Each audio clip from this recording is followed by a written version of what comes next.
So that's what I'm saying. The text is like an object. It's gonna change perspective based on where you're standing. I don't know. Hello? Can you hear me? Can you hear me? I missed you, baby sweet. It was a day. It was a day. Please tell me you're seeing this too. From Seattle, we're Drinking the Movies.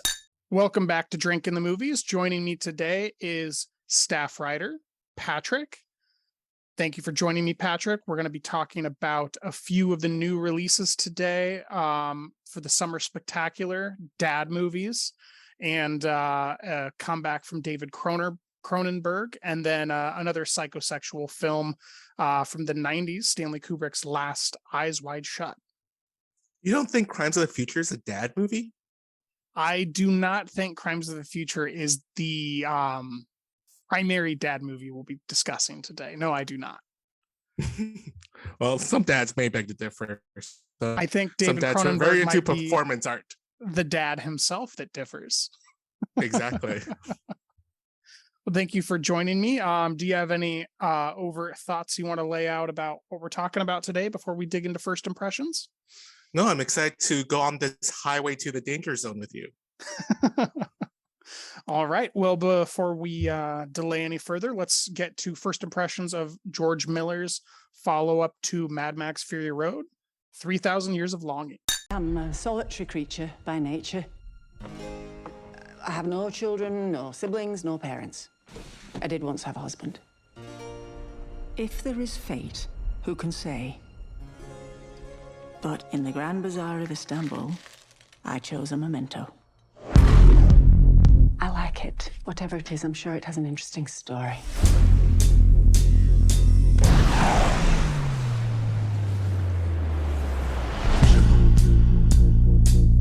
So, what will you wish for? What is your heart's desire?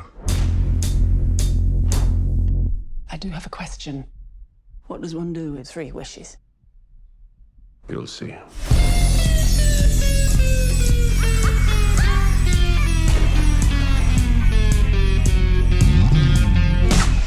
All right, Patrick, that was the trailer for Max Fury Road's follow-up, 3,000 Years of Longing from George Miller. What do you think?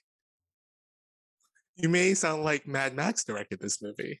I can't get over the director of Happy Feet and Babe Pig in the City going on to make this surrealist piece. It's very surprising. Well, I feel like this is totally in the vein of all of his movies. He's kind of this guy who kind of veers and zigs and zags. I think I feel like this, from watching the trailer, the colorfulness and kind of this little gonzo aspect of it is very in keeping with Miller's style. I mean, have you seen Babe Pig in the City? It's dark as heck and filled with wonderment. Yeah. So the thing about George Miller, and my bigger point is, you don't really know. There's no way to accurately assess what he's going to do next, in my opinion. And it's just like, this is the last movie I thought that he would have made. Like, if he made Mad Max and was exhausted by it, it seems to me like he would have gone and done something small, maybe returned to animation or a different genre, but not remain in the adult genre and just go magical realism with it. Mm-hmm. You know, this is, I mean, it's a perfect pairing of previous things he's done before, but it's completely surprising if you just look at his previous film and this film 8 years later, right? I think it's 8 years, maybe 6. Yeah. I mean, Miller's the type of person who I feel like is always attached to projects, kind of like the Guillermo del Toro effect of just being attached to projects all through. So anytime there's a new Miller movie coming out, that's always exciting. Maybe it'll be interesting if he does something like Lorenzo's Oil again, where he goes to a small medical drama where he gets to use his stylistic choices to really expand on the horror of certain real elements. I don't think I ever did that one. I don't think I did his early 90s or 80s films other than Mad Max and Road Warrior. So yeah, it was actually an early pandemic deep dive for me, was watching all of George Miller's filmography. Okay. So I have a soft spot for George Miller, and so I'm So really excited for this one. It seems fun. yeah, There's a genie. I didn't know about the genie aspect. I assumed it was kind of like an adult romance film, so this is a very different angle than what I was expecting. But I do like the use of CG from what I saw, and it seems like they're going into different timelines or magical Right, dimensions, something of that sort, which seems to be a larger meta motif this year. Escapism, some way in a reaction to the COVID, one would assume. right. But yeah, what else did you think of it? I do get a sense that this trailer is probably not giving us the most accurate tone of what this movie is ultimately going to be. I haven't really read. I know it premiered at Cannes, and I haven't really read how people thought of it. But I get the sense that it's probably going to veer off a little bit from what this trailer had presented. I don't know if you agree. I do agree. I think that from my experiences with George, they not only gave us the briefest amount of things that probably don't really matter in conjunction with the story, but Hmm. they also probably kept from us a darker tone that this will come to take. The violence we And saw other was than very that, pleasant. right, right. And other than that, I'm kind of sad that Miller has broken away from Warner. All of his prior movies has been Warner movies, and this is an Film Nation MGM movie. Okay, well, he I believe is returning for Furiosa now. Well, yeah, but So I think this is the first movie in a while without that's not being released by Warner, so it won't be on HBO Max. It'll probably be on Amazon.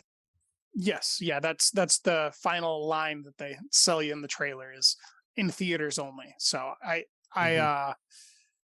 yeah, I'm anticipating this film. I'm still lukewarm on it, but I'm more than eager to step into a dark cinema and let George Miller control my next 2 hours. Right, right. And it's taking him a while to make movies. So, and if Furiosa is anything like Mad Max Fury Road, it might take a while for that to be completed. So let's Yes, savor everything we get from him. I completely agree. All right. Speaking of waiting a long time to watch movies, let's get on to the teaser trailer of Avatar 2: The Way of Water.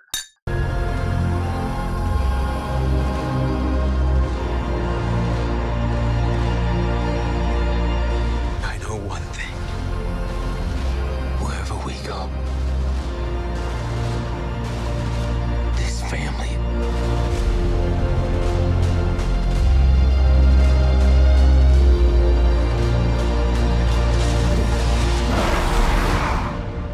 is our fortress.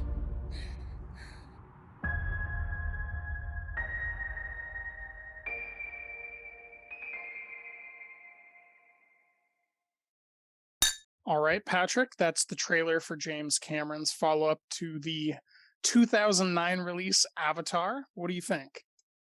So I saw this trailer. It was in the beginning of Doctor Strange and the Multiverse of Madness, and there were four people who were really excited. And I just keep thinking about that because I just keep thinking this is either going to be a massive hit or it's going to be one of the biggest bombs. And I'm excited to see how it turns out either way. But for the movie itself, it's James Cameron. I can't complain about James Cameron. Whenever I doubt him, he prevails. That is certainly his signature is prevailing. Um, I do agree that this will either completely fail or completely succeed. However, I much lean towards the latter. I think that Right. the um, amount of success that the sequel will have is kind of the the thing that breaks the general rules of thumbs. That it's that term of the exception proves the rule. Jim Cameron proves the rules that the entire industry goes by breaking them consistently. Right, Avatar was a completely built IP from the ground up, so the argument that there's not an established IP in the last 10 years for him to be building on the fan base of doesn't really hold water, because there wasn't for the original IP to begin with. There's just his own genuine enthusiasm in making these films. Whether you are bothered by their storyline being so simplistic is certainly a choice or a reaction you can have, but I think that the audience will clamor to the theater to have an incredible 3D experience again, because I mean, I might be missing something, but I think Infinity War is the last great 3D experience that people had, and they loved it and they loved talking about it. And I think that, like Avatar or the few people that had the ability to see Life of Pi in 3D, there is something about movies completely conceived with 3D in mind that makes them very special experiences to people. And he's breaking boundaries with the CG that he's using. He's like, this is not only just a film for him, it's trying to create new technology so that he can pass it along to other filmmakers. And I think that's something that he's openly talked about, was that he needs to be the one to break these frontiers so his colleagues can use it and improve upon it. Yes, and I honestly don't think Disney will let it fail. I think that we're about to experience an incredible amount of marketing as we push through summer here and we begin to turn toward fall. I imagine that we will be watching this trailer before every single holiday release in anticipation of that December launch date.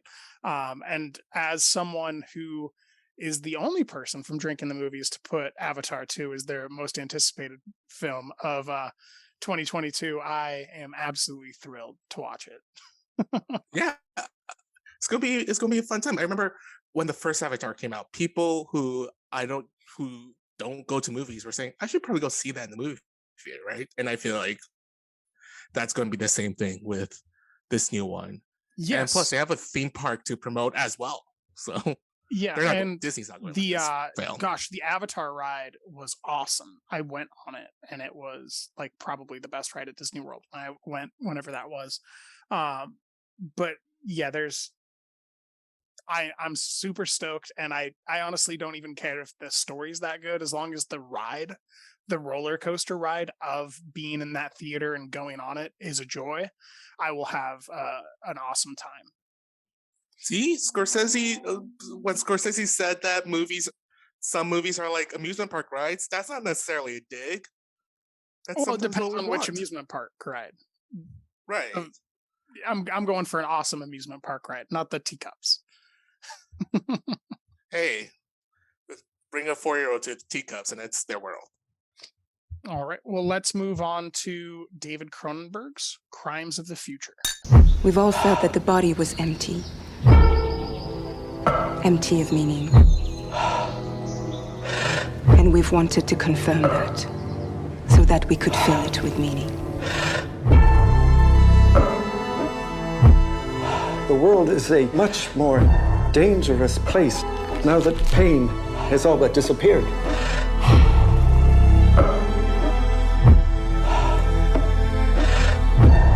Surgery is sex, isn't it? Is it? You know it is. Surgery is the new sex. All right, Patrick, we both saw this movie in the past few days. I already published my review, and I really enjoyed my time with it. It's not perfect by any means, and there's a lot tonally that I think gets odd, but I do really like the film overall. What's your overall impression of Crimes of the Future? Yeah, I like that one. The first thing I heard from my audience members when I walked out theater was like, I feel like I need to watch that again to figure out what it's about. I don't want to watch it again. And I just thought that was a funny reaction from some watching it. But I thought this is probably Cronenberg's funniest movies in a long time. I can't think of a funnier movie that he has made than Crimes of the Future. And I was kind of struck by how much I was laughing at everything, because this is a kind of a dystopic future satire on, and it's satirizing, I feel like, many different things that we can get into. So I was kind of taken back Yes. by just how funny I found the movie to be. Yeah, it for me, I think leads into absurdism more than I've ever seen Right. Cronenberg lead into. But I do feel like there's like irony, comedy tones Mm-hmm. in things like Existence. I think that like God, what's the Freud movie? Dangerous Method Dangerous is Method. actually hilarious. Like I Right. think that that's one of the funniest movies probably that year. Just the build up and tension and like the jealousy of the sexuality between the three leads at the end of that film and during that film, and just the way that sex is played is really really funny, which is an interesting thing that it's always this idea of sexuality that that he tends to make the humor in, whether it's Existence, A Dangerous Method, or Crimes of the Future, in which he's substituting surgery for sex. He's making these jokes through that sexuality. Yeah, and I think something that I feel like on Twitter you're always constantly seeing talks about sex scenes and how sex is portrayed in movies, but I think something that Cronenberg kind of gets is that sexuality is also very funny and inherently can be awkward, silly, and also just the body is the human body is such an interesting form and thing to portray, and the dynamics of sex. And we're going to talk about two movies, maybe even three movies, I will argue, that kind of explores dynamics of sex in different ways. Mm-hmm. And I think Cronenberg really highlights the kind of that tension of like pain, sex, pleasure, and the absurdism in it. You also mentioned existence, and I think this movie has a lot of connections with that 1999 film, and it kind of makes sense that this was supposed to be the project that Cronenberg was planning to make after that movie, because I think he's dealing with a lot of the same kind of concerns and stuff from that movie.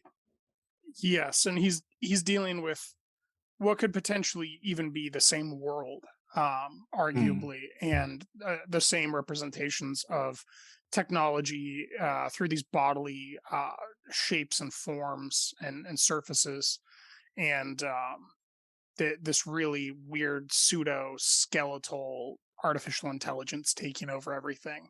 It does lean away from the VR aspect in this film, so there's no way to assert that it is the same world, but it definitely feels like it. It's also interesting because we just talked about existence, which is kind of more in the technological sphere. The technology in this is very tactile, very like human shaped. There's um, that chair that I don't really quite understand, but that chair that helps feed you, that shakes, that's shaped like a Hmm. spine. And I think, from my understanding, what that chair does, and you can correct me if I'm wrong, but it like helps aligns you so you can take down the food when you're in great pain. But Yes, well, it and seems it's to shaped like a be spine, which the spine for is such a pressure feeding. point. Hmm. As And then it's altering you back and forth, it's jostling your throat to different angles to help the food make its way down to the stomach. mm, It could also potentially be moving around the food inside of your stomach so right. that it gets covered in acid quicker. There's a lot of different ideas, and then it could even be manipulating the bowel to pass. Hmm. There's a lot of different elements there. Which, being shaped like the spine, that's kind of what part of the spinal cord does, right? It's where your neurons travels through. And also, I'm not a science person, so I could be totally wrong on this. But so I thought that was interesting, and then even the remote controls to control the surgery machines. That's so tactile. It's almost like, would you say it's shaped like a brain almost, or Well, I don't know, how would you describe that shape? yeah, it's a micro extrapolation of the devices that we saw in Existence, right? It Hmm. is the same like surface material, but it seems to be a different opacity. And then Right. it's shrunk down, and then it kind of it goes in on the sides, so I mean, it does kind of look like a brain, but it also just kind of looks like a growth that's kind of Right. indescribable, which is exactly what Cronenberg's always going for. These weird, surrealist representations of things that could end up, these very well could end up being things we run into later that will look different, but will operate the same. And that's always kind of the mode that he's working in. Is he's like great science fiction writers, he's looking towards the future and guessing what things will be like, and it's more likely that there will be a smaller touch-based device to control machines than a continued elaborate large command board that is very complex. Right. Right. So I just thought how interesting to portray future technology as something so tactile and kind of formulations of the human body, which is what Cronenberg is very interested in. Yes, the very human aspects of it. What I find most curious, I think, about the design choices is he never gets caught up in the code, right? There's those two girls that are there working on the devices, and it seems to be that they're coding and that they're changing the way that these things behave, but what they're shown to be doing is this incredibly simplistic operation where they're basically doing the human equivalent of just plugging in a USB drive and hitting enter. Right. And I don't know if I respond to it positively or negatively, but it's just one of those things that really like underscores the unnecessary role that humans have for these larger technological companies, which I think is a theme that he's really focused on making hit home in this film. So I guess yeah, he keeps describing, he talks about this technology as uh, software. We need to upgrade the software thing in the beginning. Lea Seydoux character Caprice. Should we talk a little about what this movie is about? Maybe we should give a little summary because I think it's hard to we need to set kind of what this movie is doing so we can talk around it. Sure. Why don't you set what this movie is doing? I dare you to try. Oh, okay. Well, I think it's pretty straightforward in terms of plot mechanics or plot points. It's what's underneath that's more that needs to be teased out more. So I guess this movie follows performance artist Saul Tenzer, played by Viggo Mortensen, and Caprice, his artistic partner, played by Lea Seydoux. In this, would you call it dystopic future? Kind of every no, I'd call it ideal. Kind of an ideal future. Sure. Yes, definitely dystopic. But yeah, a future where it seems like it's it seems like global warming may have taken its toll on the planet. There's not a lot of means to go around, but these humans are experiencing these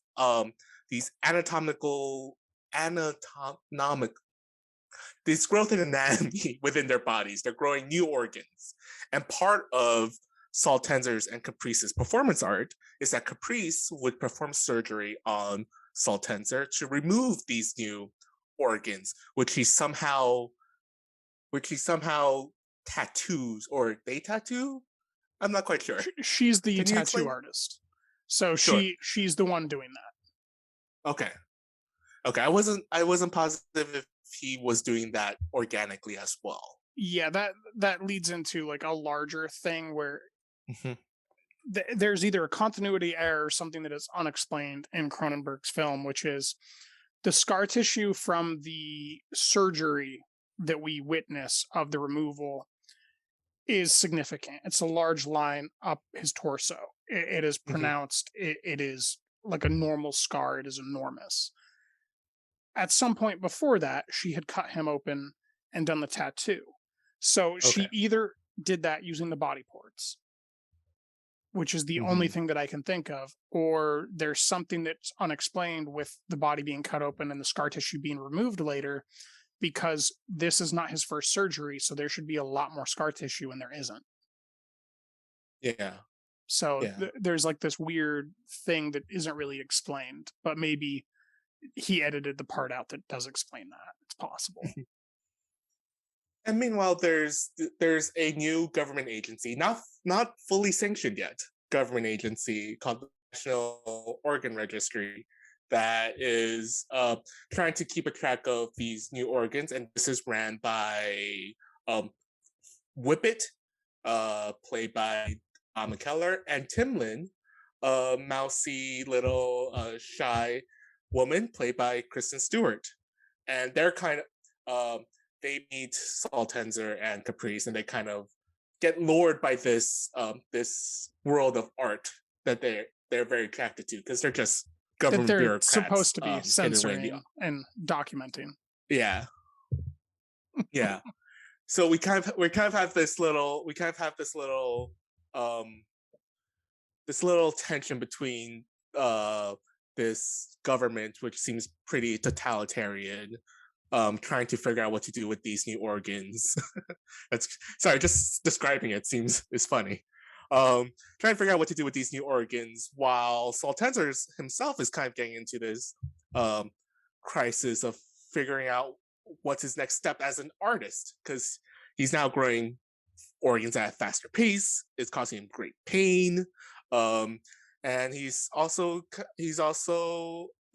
to figure out what's his next step as this artist, along with Caprice. Did I get that right?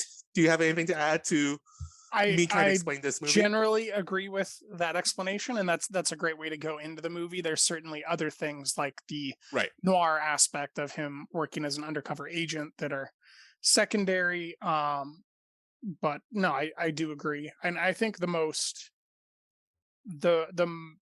I mean, arguably they're probably equal. The two most like driven things about this film are that Viggo Mortensen is actually one of the best living actors today. He just doesn't work very often. And that David Cronenberg should work more.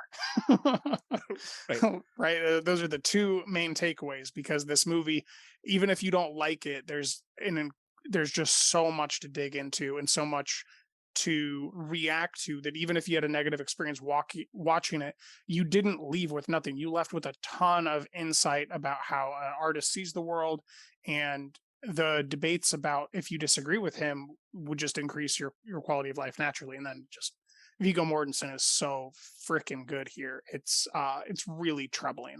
The last time I saw him this good was probably Zhaozha, I think it's like an American Mexican film, and it's just like when 2014. When he turns it on, he can completely anchor any film. I know. I almost forgot how good Viggo Mortensen was, because the last thing that I really remember him in is kind of his almost ludicrous cartoon performance in Green Book, which he is good in, but he's very it's good just such in a it. big. But what he's doing such a is big performance. Yeah.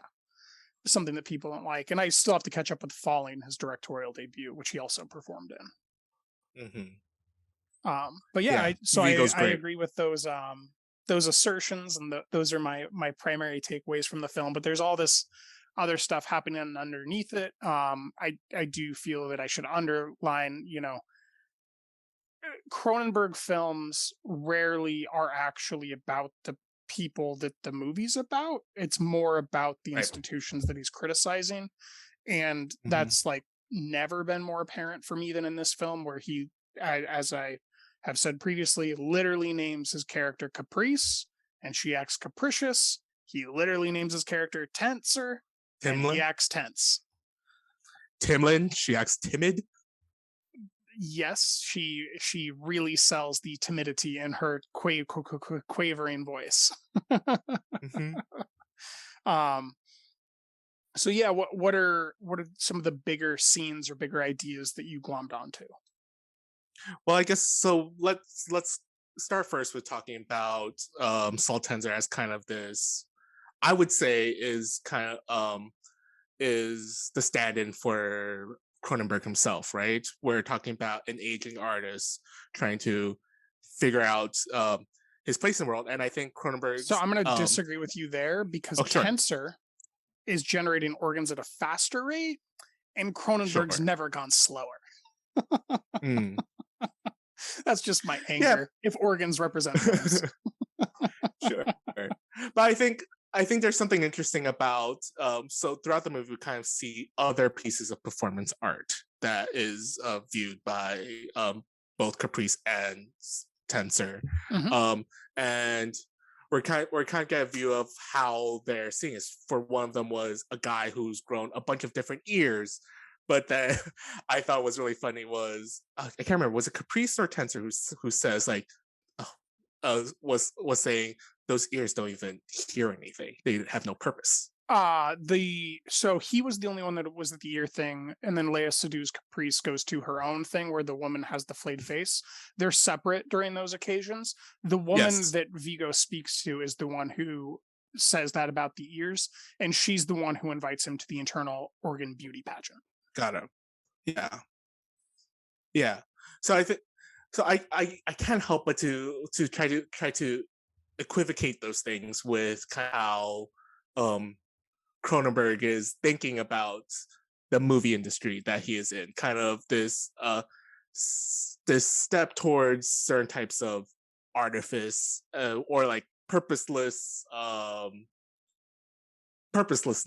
some of the things that some of the other major movies are doing. I don't know if I'm wildly veering off course with that interpretation. No, I completely agree with that interpretation. And if that's your reading of this, you're going to love Peter Strickland's Flux Gourmet, which is a lot of Peter the same Strickland, ideas, but filled with flatulence. Oh, great. So, no, I completely, I think that the performative nature of that is like there's this surprising thing, right? The human man whose eyes and mouth is sewn shut is surprising. He's covered in ears. The idea there is that he's like reacting or that he's listening to what everyone has to tell him, but none of those ears actually work. So it's all just for show. And then he's just doing something that ends up being you can either decide that the dance is beautiful in and of itself, or you can think it's vapid in and of itself. I think that the dance itself is beautiful, but it's the ornamentation of it that makes it lose its merit. And so I think that there's those little layers that Cronenberg is actually working in, where it's like, despite all these things that he's making you read it from, it ends up being, this dance is beautiful, but they're doing all these garish things and they're pretending to listen to the audience when really they're just going to do whatever they're going to do for attention to begin with.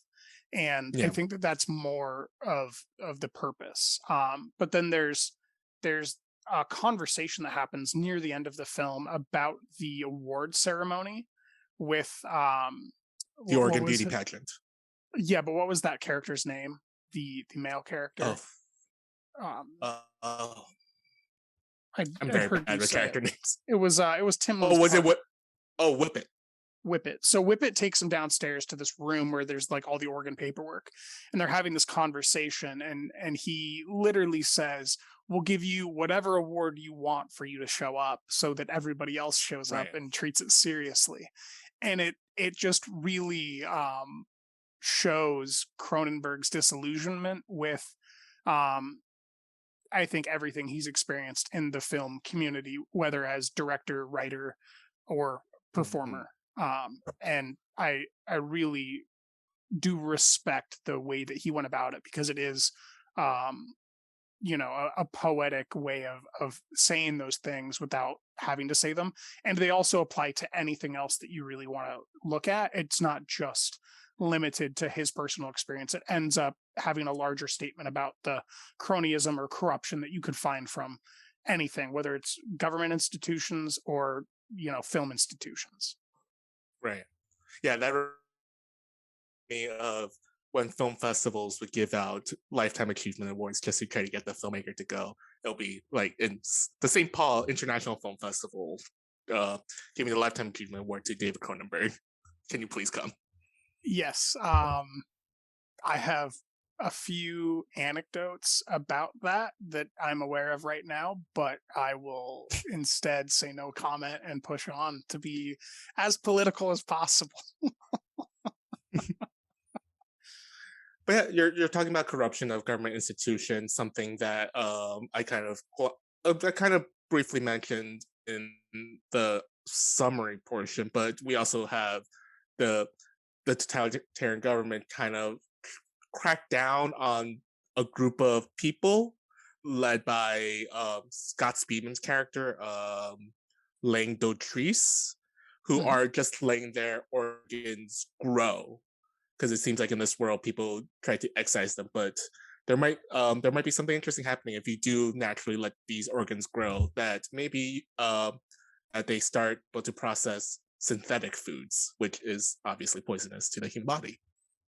Yes, the way that we adapt creates new vectors, and those vectors could be interpreted in any way, but normally when you are a hammer, everything is a nail. So if you're a government or a corporation, then that means that those are vectors of attack. And Mhm. so I mean it's the classic thing of if you move off of our technology, we no longer have control, right? That's Right.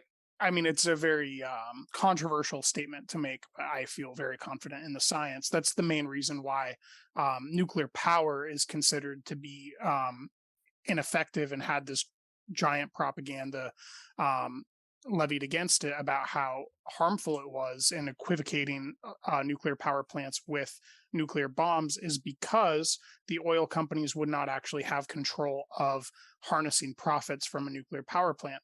And so they began looking for other solutions that they could continue to sell you for a continuous revenue stream because it is those institutions of power that are making money off of Right. every transaction that need those transactions to continue. And that's ultimately part of what he's getting at is if you no longer need the previous institutions, then we're obsolete and then we lose our power. And the last thing governments or companies want is to lose power or profit. Right. And it's not just nuclear power. I mean, any form of alternative energy, I feel like it gets hammered by Well, the oil alternative companies or energies coal that you companies who can are uh, appropriate and then sell, those are right. the ones that they're interested in. Ethanol, that's the one that they're interested in. That's a liquid they can continue to sell. Right. Anything that they can continue to manufacture and sell to a user base is something they're okay with. The primary issue with nuclear power plants is that totally limits your ability to be Mhm. a micro seller. But that's for drinking the energy. Um, yeah. Cronenberg's also getting kind of at the way that institutions tries to control through oppressive means. They need to keep the um, whatever method of oppression that they have, and any person that can veer away from that, they need to be stopped. And that's kind of the B plot to Crimes of the Future. Yes. I Yeah, that is definitely part of the B plot. What do you make of the beginning being that sequence of the boy and his mother? Yeah, it was interesting, right? Because it kind of becomes superfluous for a long time in the movie before that character is brought back. And I think as a as kind of a prologue or tone setter, I don't necessarily know if it matches with the rest of the movie. It's probably the only time we see water in the movie, right? No, it's the only time we Um, see water during the day. yes. Okay. It's, when do we see water at night? The noir sequences with the detective; Okay. those are against Yeah, the but docks. yeah, but even but from my memory of it, weren't those dry docks? Like weren't the Oh, they boats could have been just on dry. land? I thought that there was the reflection of water in some of those nighttime Mhm. sequences, but since I don't have access to those scenes because it's still in theaters only. I can't verify. You may be right. Sure. I could have sworn that we saw um, water there, though. Perhaps not. I guess part of my point is that that was the only time it felt like a world that we recognize. It felt like maybe like an European beachside somewhere. Where you felt like you knew where you were. Or like it's just a world that I personally like, okay, I could see myself there. That's a world that I know that I can travel to right now. As opposed to the rest of the movie, which feels so alien just because of kind of this Kafka-esque style of absurdity that he's saying with his with both the prop settings and scene design. This felt the opening scene felt like it could have just been an Italian movie that I'm watching from a festival. Yes, yeah, before the murder. That's interesting. So I think we agree, but we had different reactions. To me, it felt like a B movie's introduction, right? Like there's this weird post edit that doesn't really look that good of this ship tilted on its side. And for me, when I followed the horizon line to the left, because it was like a long still shot, and I remember following it, and I could just see like the edit line of the water, and I was just like, oh, okay, this is not the Cronenberg that I was expecting. This is a little bit lower budget. I feel like you could have fixed this up in DaVinci Resolve a little bit better and blended it, but okay. And then we like continue through that sequence, and it just didn't really feel like tonally it was a Cronenberg film, and it felt like something that a B genre movie would do.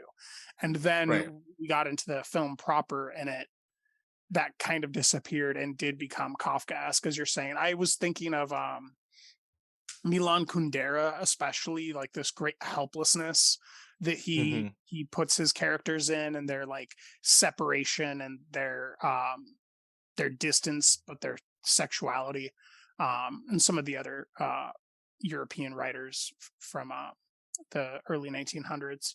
But no, Kafkaesque is probably the most apt comparison.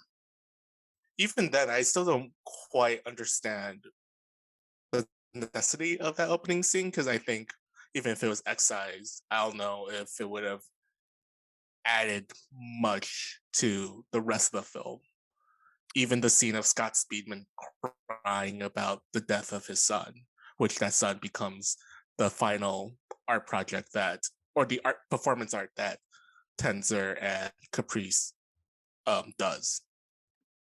I agree, and there's something there, and I don't think I can get it right, but there's something there about Cronenberg that is unconventional, that knows that he could make a conventional film and open with Vigo and end with the Vigo fade out chewing on plastic. But instead, he's making the movie bigger. He's establishing that even though Caprice and Tenser are main characters, they are secondary to the entire narrative that he wants to paint. And the narrative he wants to paint is a woman who will kill her own child because she views it as unnatural. There's something very human about that plot line, where we've reached a point as a society where, because of the nature of the world, the thing that manifests in a woman's womb, she no longer recognizes as her own child and is willing to kill. There's something very like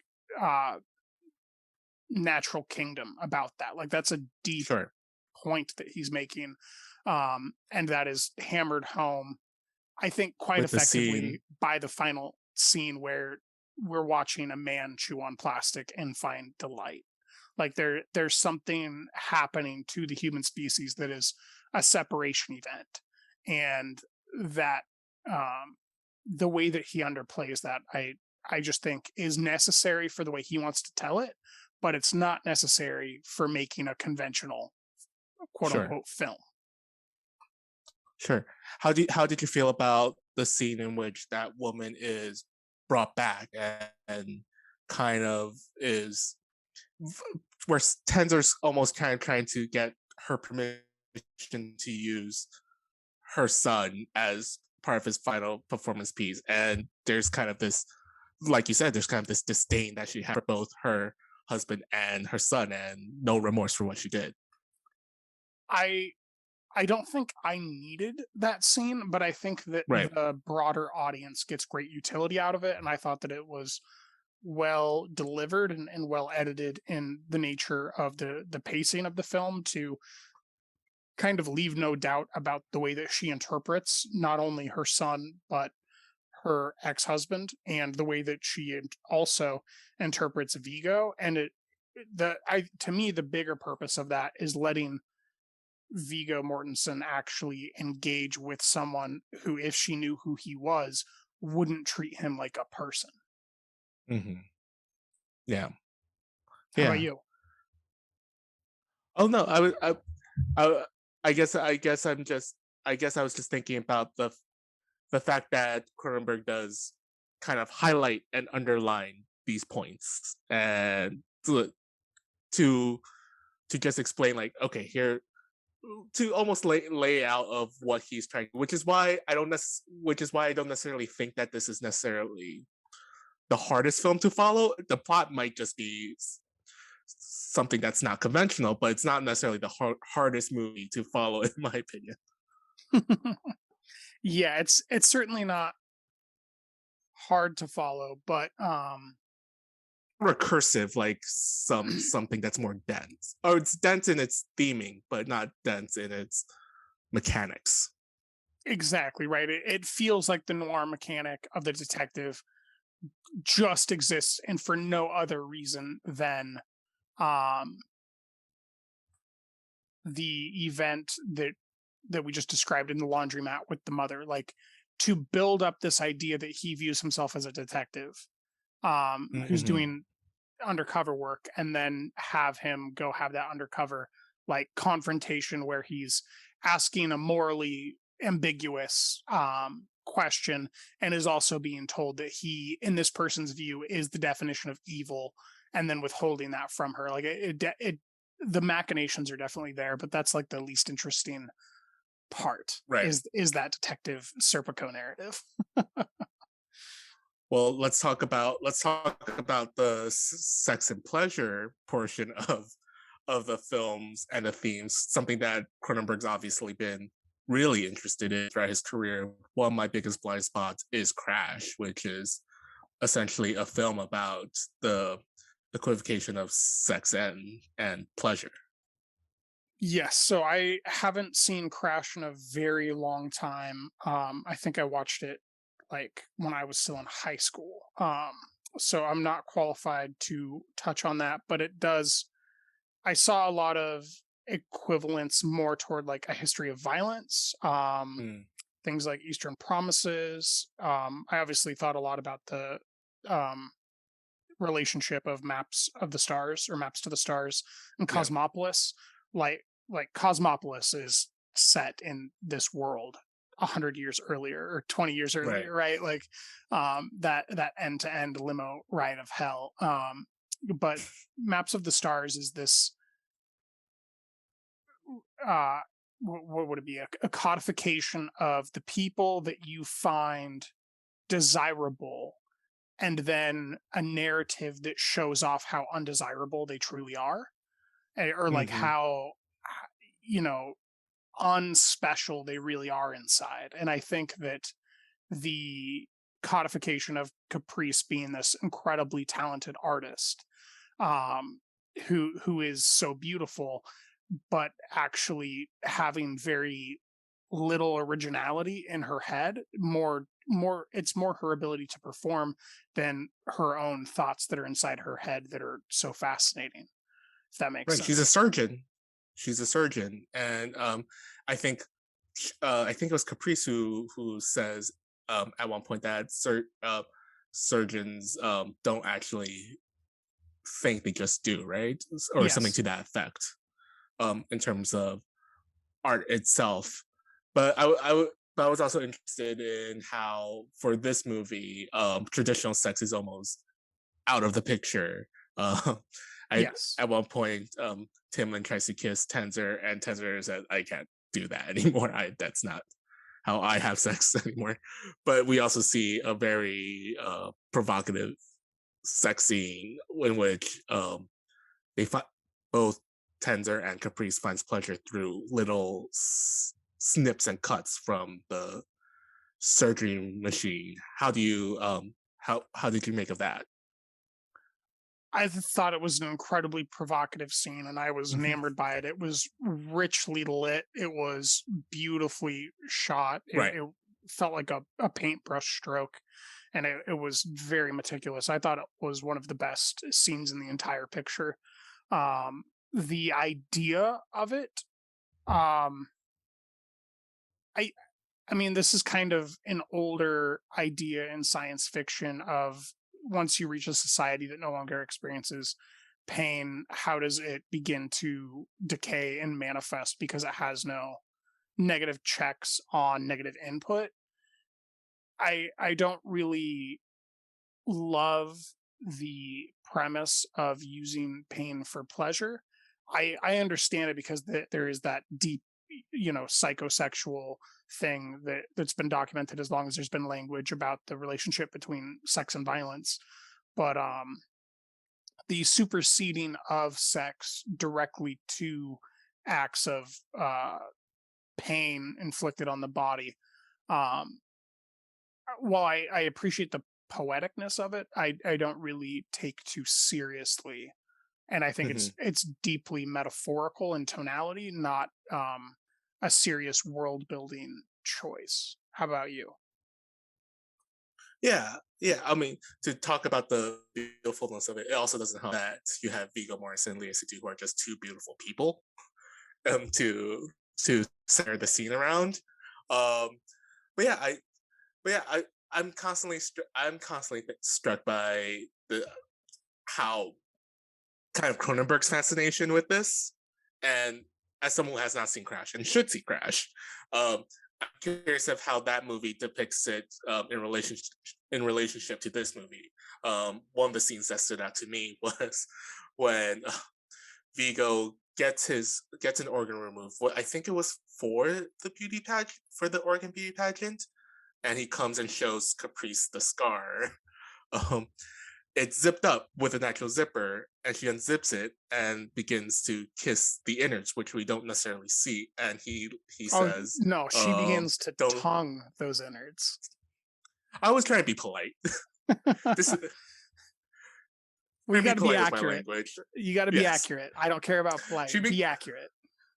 she begins to French that Hmm. opening. Um, and he just replies with "Don't let anything spill," which I thought was one of the funniest moments in a movie all year.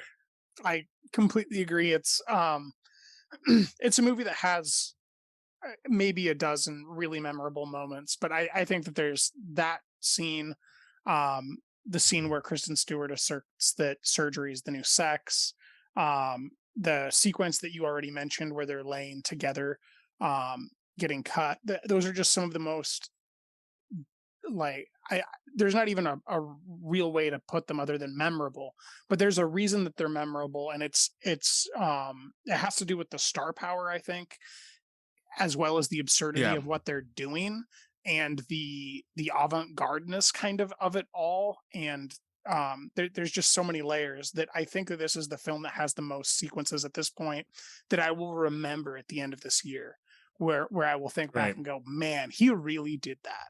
He made them do that. Yeah, even there's that moment where I can't even remember what Caprice was talking about. She was talking about something.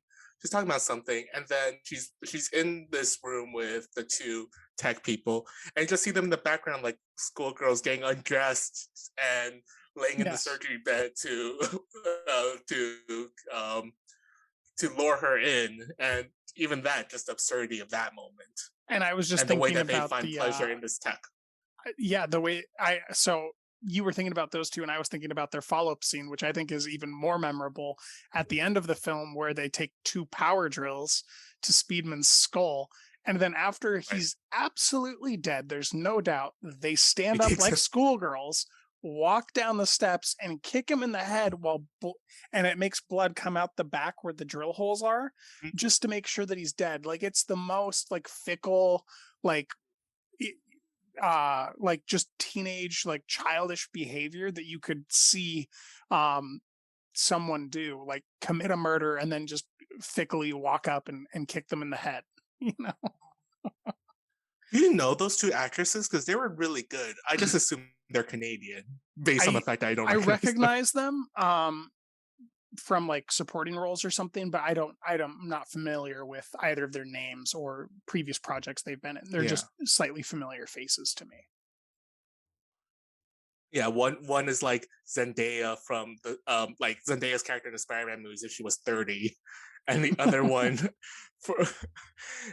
I was just saying like, oh, is that what Carey Mulligan's going to look like 10 years from now? So I just kept thinking about that. Fantastic. Yeah, So not, what is you've kind of avoided your own reaction to the film. Did you put into words if you liked it or not? That's the first question I asked you, and then we went down sure. this rabbit hole. So did you like it, and if so, why? If you didn't, why? I will say that I like it. I'm definitely not as enamored with it as you are, and I still can't really figure out what's keeping my distance from it. I saw on Thursday, so there's been some time in between, but it's not something that I think. There's also there's a coldness to the whole film that's keeping me away from from fully embracing it as something that I love. But I definitely like the ideas in it, and I also just currently like the filmmaking of the whole thing. Really interesting. On the topic of coldness, we will spend quite a bit in a couple movies when we talk about Eyes Wide Shut. But I think I have a similar feeling, but mine would be distance. There's a curious distance from me and the events of this film, but I never felt the same coldness that I came across in Eyes Wide Shut here. There was like continuously, the way that it was lit did have this warmth, but there was this great distance, and like I didn't quite feel that I could trust what I was watching. Right. Which I don't mind, but that's more akin to the feelings that I had than the idea of coldness. I really felt like there was a strong sense of warmth throughout most of the picture. And although I think that the nighttime scenes are mainly machination, they look absolutely gorgeous. That's some of the most beautiful blacks I've seen all year.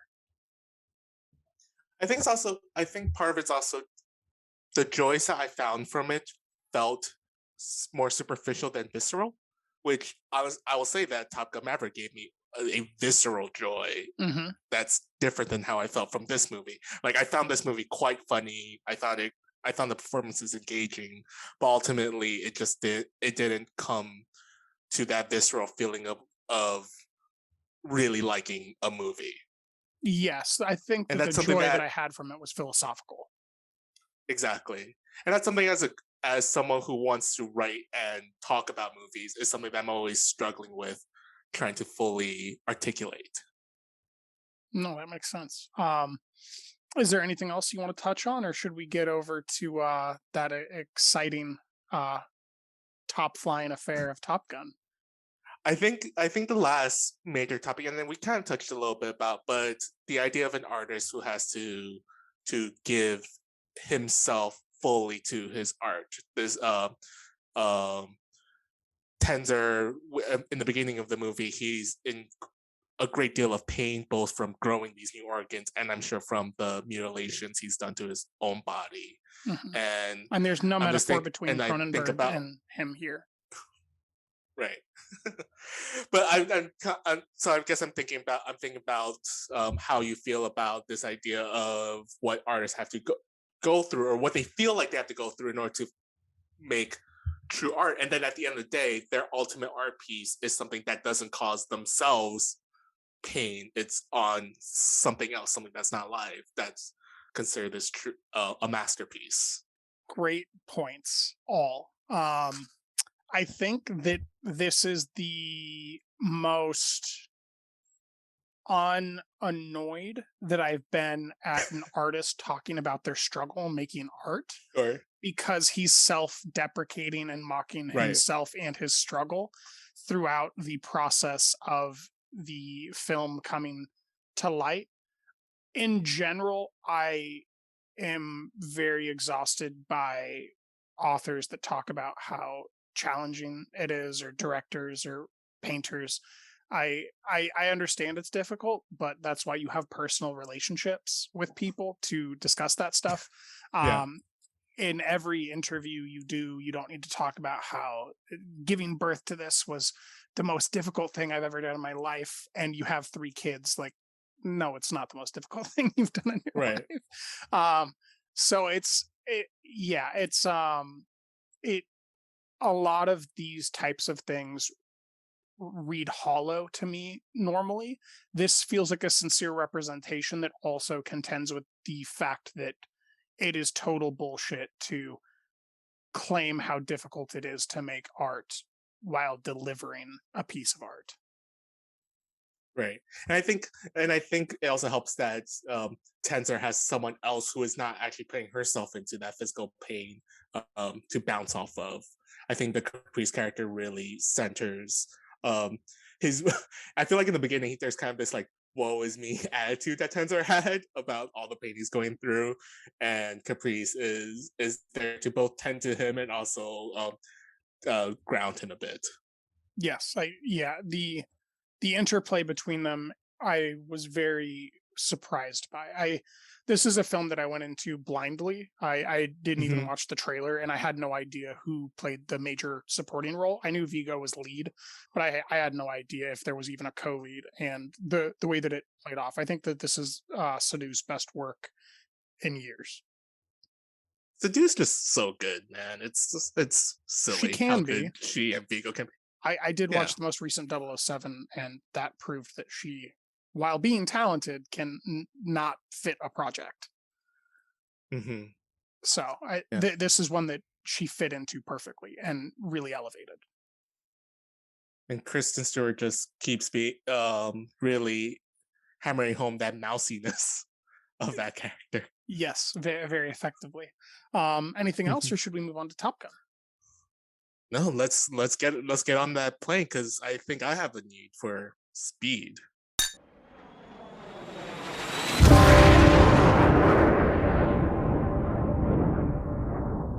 Your instructor is one of the finest pilots this program has ever produced.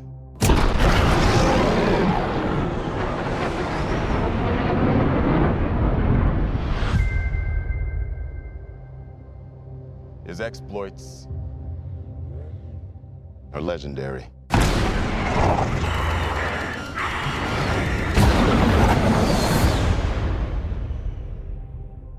What he has to teach you may very well mean the difference between life and death.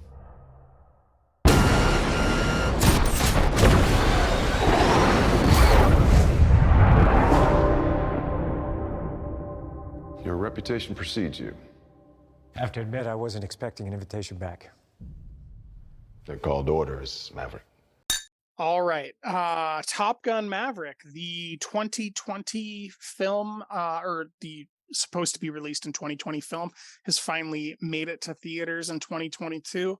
Every single dad in the theater has a smile from ear to ear and is driving all the way home listening to 80s power ballads. What did you think of Top Gun Maverick, Patrick? I just like movies. I love movies, and this is a capital M Hollywood movie. I'm so glad you spelled it right. Capital M. Yeah. Capital M. And I've tried so hard to not be this person, but watching Top Gun Maverick and comparing it to all the other Hollywood blockbusters that's been coming out for the last few years, this is like, you know it when you see it, and this is it. This is what makes Hollywood beautiful, this big budget blockbuster beautiful, and why these movies can be beautiful. And so many other films in the industry don't seem to strive for it, but that crazy guy named Tom Cruise is always striving for it. So that begs the question, does the Hollywood blockbuster exist now that we've had the death of movie Cruise stars? is in it. See, the thing is, like, Tom Cruise is still alive, and that's exactly what this movie is about. Name one more. Is other than Tom Cruise, who's a movie star? Yep. It's really it's slim pickings right now, and I think we can talk a little bit more about why it feels like it's slim pickings, but I think studios and blockbusters are not utilizing the talent, because I think we have people who are capable, but they're not utilizing the talent the way with not utilizing the talent the way they should be. But because Tom Cruise, who is a pre-established star, knows what he's good at, he's able to pull it through. But there's no reason why Chris Hemsworth shouldn't be a bigger movie star, or Chris Evans, or any of these people who are part of Marvel properties should be bigger movie stars than they are. They might be very famous, but they just don't have that movie star cachet. Right. I would say that there's one that's agreed upon movie star that maybe I would mention quickly, and that's Will Smith. I think that pre-slap Will Smith was kind of one of the other last movie stars. I think that he's another one from kind of the old school, right? He came up when movie stars was still kind of a thing. Yes, and he's still on that cachet that he created for himself. Yes, and he started in television, which is the third comparison that I'd make here, which is Johnny Depp. But there's been a shift, obviously, from making superstars to that you can use as a vehicle to create a film, to creating super blockbuster franchises and then plugging in players to keep those going. We can get into that more later, but it sounds to me like you are agreeing that it's not an issue of that there isn't a desire to make these films. It's that there isn't enough stars to power them. Yeah, I also think there's one thing that I love about this movie is that there's a total sincerity throughout the film that a lot of the big movies do not have. So I thought a lot about Free Guy watching Top Gun Maverick. Which, have you seen Free Guy? I have. It has one of my favorite actresses and is not a good movie. Yeah, some may argue that Ryan Reynolds is a movie star, but there's a total lack. He's a pop culture There's star. an ironic attack.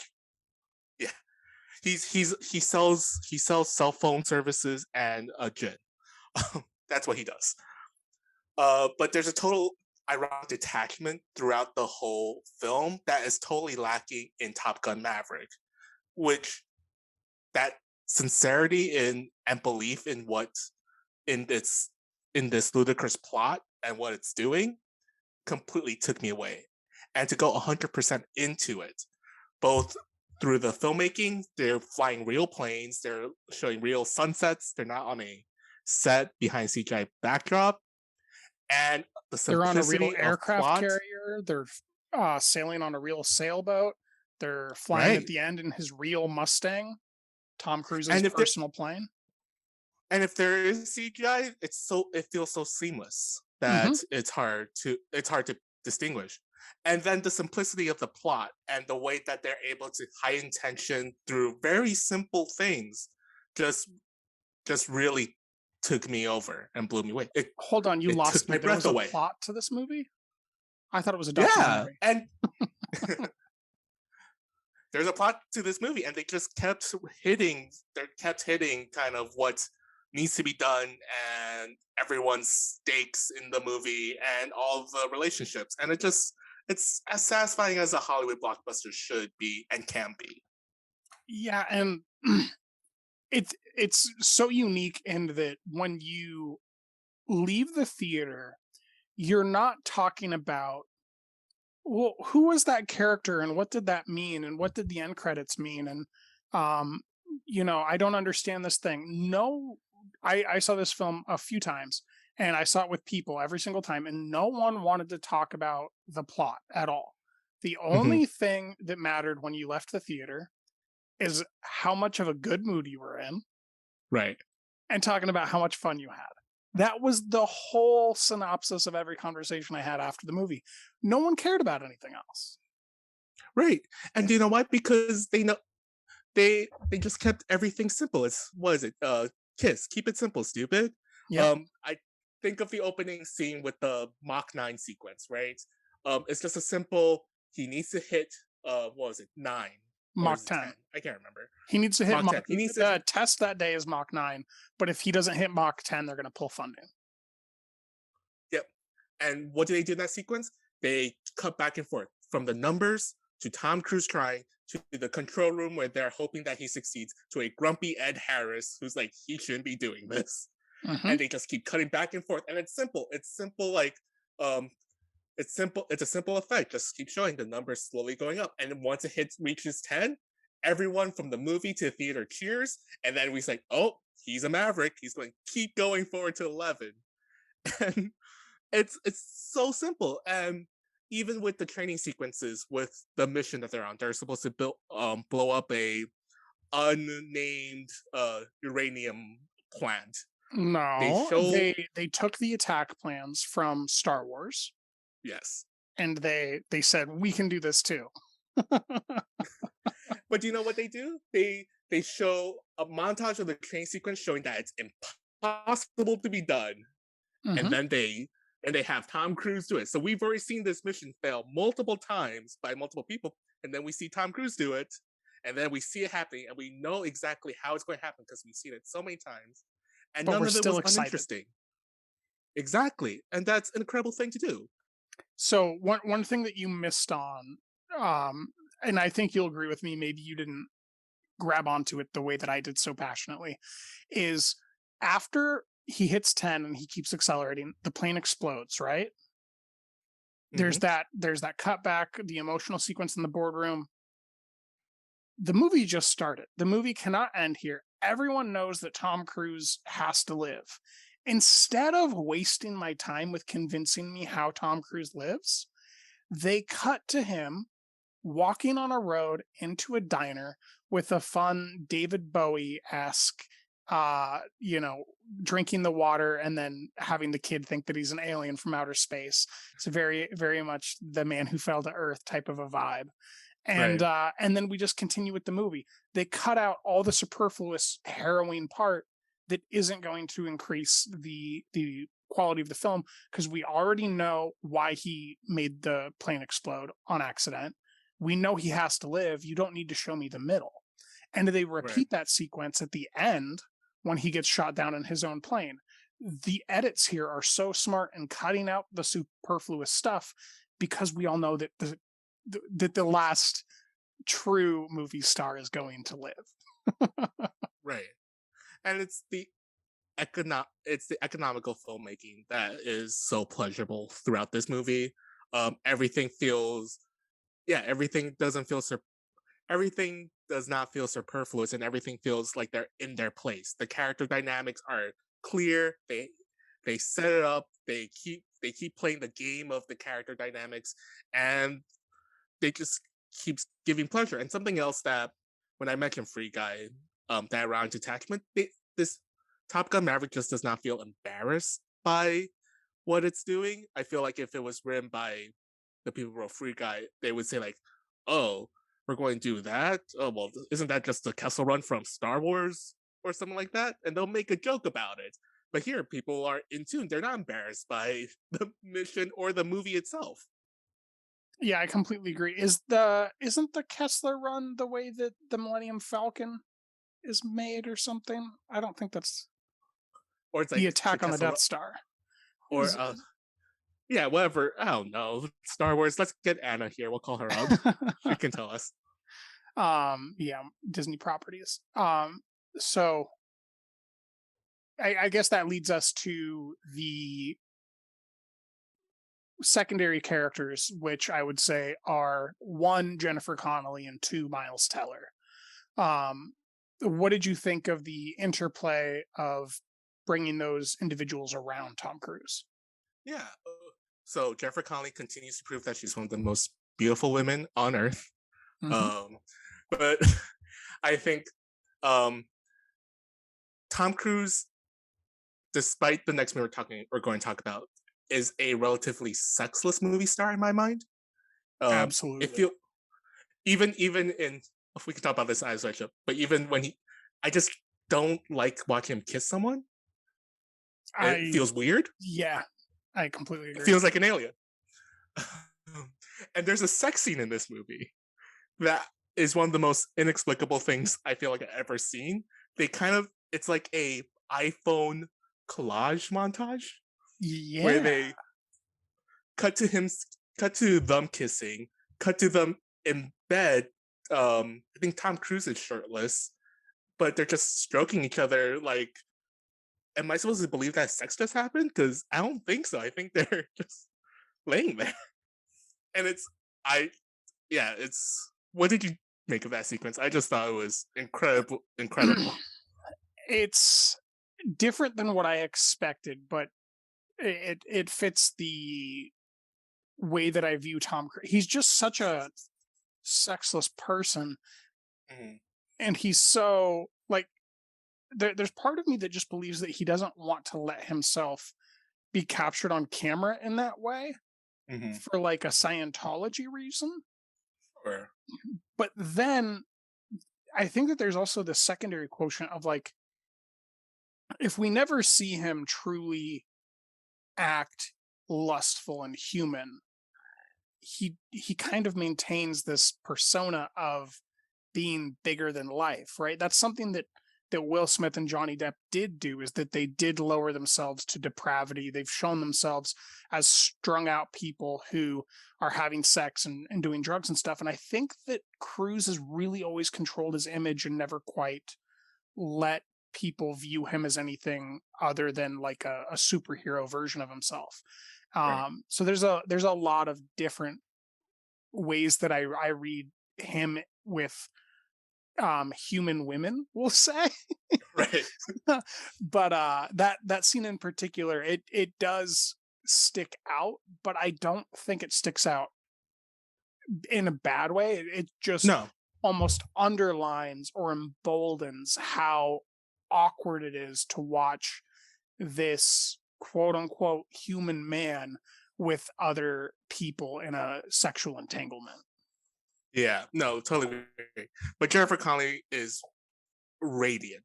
Just she owns a bar. She looks good in that bar. She looks good sailing. She looks good in whatever she does. It's doing it's incredible.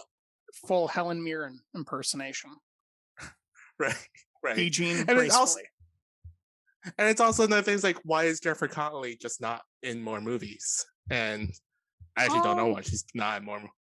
I think that she's been fairly active. I could take a look, but I think that they're not quite as big a pictures. Yeah, she was in Alita most recently, and then yeah, you're right. She's definitely taken a break since Noah, but leading up to Noah, she was pretty busy.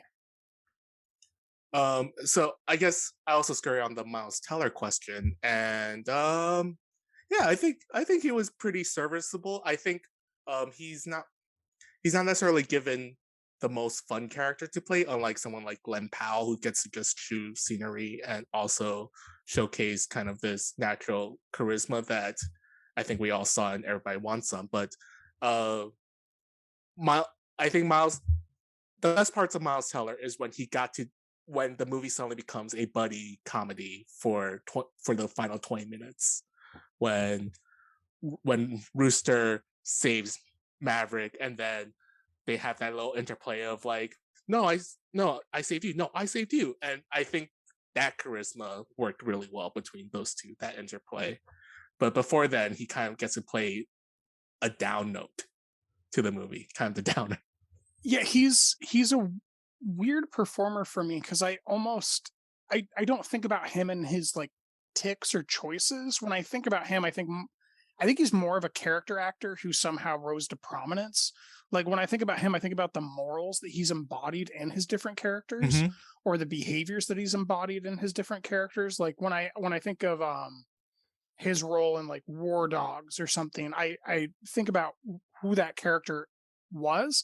I don't think about him making choices. I think about the actual like morality of it, or thank you for your service. I think about the type of person that he was portraying rather than him as performer. And that's kind of like the exact opposite of Tom Cruise, right? Like there's something there that kind of defines a character actor who, which is still of great worth from a true star.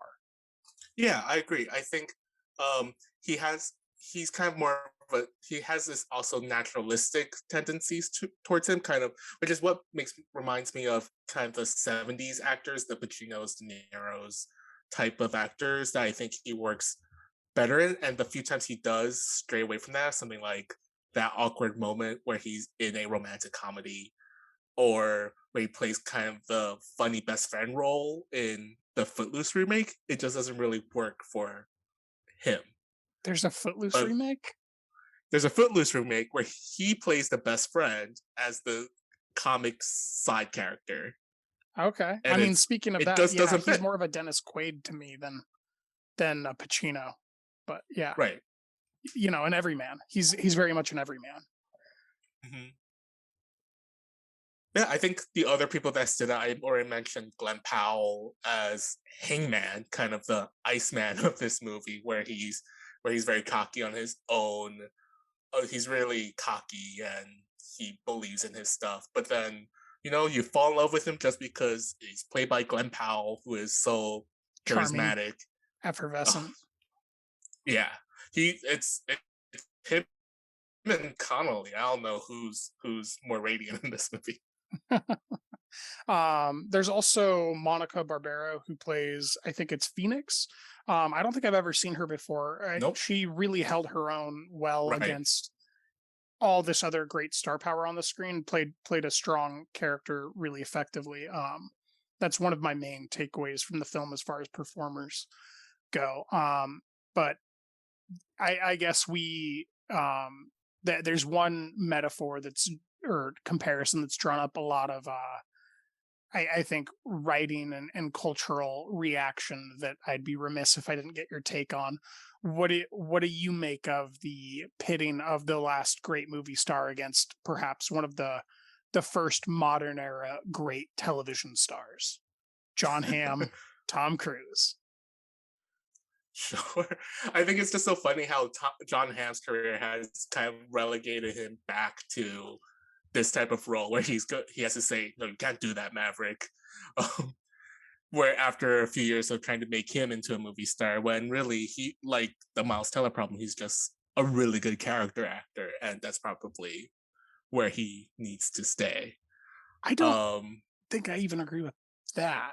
I think he's a very good comedy actor for a movie, but I think that his character acting really only comes out in long form content. I think it has to be a long form series or television show.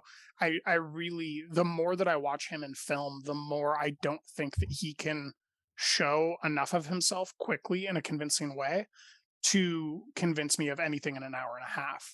But when you have 80 hours to show me your character in Mad Men, I'm completely won over. Well, see, why? I guess what we're talking about may be a little bit different, because I think what's good about someone like John Hamm is exactly what's good about someone like Ed Harris, in that once you see him in the film, you're like, okay, I know exactly who that guy is. I know Ed Harris is a curmudgeon. He's playing a general type who's by the book. Same thing with John Hamm, square jaw, proper hair. I know everything I need to know about John Hamm's character from just seeing him on screen, even if I don't know who John Hamm is or John Hamm's film persona. I know what he is supposed to give me. And I think those character actors are very important for movies. And I think John Hamm is just instant presence. Yes. Yeah, that's different for me, because the point that I was making with Miles is that I don't even think about his character. I think about who that character is. And I think that the Ed Harris comparison in this film in particular is more accurate to how I view it, because he's just a monolithic representation of a basic principle. He's just the wall that Tom Cruise is crashing into until he can get what he wants. He's just the thing in his way. And Ed Harris is also representing only the thing in his way. but there's a deeper feeling that I have about him, and I really like him as a comedic performer, but I don't think that he can take the roles that Ed Harris had in like Mother or The Truman Show. Like I Right. don't I think Ham agree. can do that, and there's nothing wrong with that. But it is about time that we stop trying to make fetch happen metaphorically and just let John Hamm become the prestige television actor. Or we gotta stop making Fletch happen, which is, I believe, one of John Hamm's next project where he plays the character Fletch. Really? Now I'm Yeah. interested. Comedy? Are you interested? But him as Fletch, I just don't see it. Comedy? Yes. I'm willing to give him a chance in a comedic role. Whenever he does the comedic roles, I'm generally surprised by the charm that he's able to put on with that smile. So the question that I thought you were asking was going to be about kind of this greater metaphor of Tom Cruise as the last movie star, pitting himself against the younger generation of pilots, and ultimately the end of the movie is, oh no, only Tom Cruise can do this, which is such a funny proposition to give the audience. Is it one that you disagree with? No, he's the only one that can do this. He's the only one that's willing to fly planes. I don't know if any of the other actors actually flew the planes, but I think Tom Cruise did, right? Yes, he did. He insisted, and I think had to take out a special insurance policy to do so. Yeah. But what other actor is both, and I guess we're getting back to the Crimes of the Future talk, what other actor is willing to do that, is to learn how to fly a plane, parachute out of that thing from Mission Impossible Fallout. I don't see Miles Teller doing that. Sprain your ankle and then finish the take. Right. Yeah, there's yeah, I mean, I guess so. I was wrong. There is one other living movie star that we don't really see here in America anymore that did a lot of the same things when we were growing up, and his name is Jackie Chan. Right? Like Sure. that is the one other like true name. If you market it right and you make a movie, people will show up to that movie. Like if you make Rush Hour or whatever we're on now, 4 people are coming. Yeah, So but people didn't go see Kung Fu Yoga. well, right. But it's all about the project, right? People didn't really go see The Mummy either. There are certain things that people will show up for. It has to be the right thing. And there is something about and I was going to get into this more in Eyes Wide Shut, about the weird self-belief that Tom Cruise has, where he does these things that people don't actually do. He's so convinced by himself that he acts the way that he thinks people would behave, and it ends up being cinematically interesting. So we all continue to watch, but it's like there's Eyes Wide Shut is a lot fresher for me, but there's just certain ways that he looks at people and cocks his head when he gets confused that isn't what people do. Like they don't make direct eye contact when they're confused. They normally look away trying to process and like turn their head while they're thinking. And he does these things in a very robotic way that is so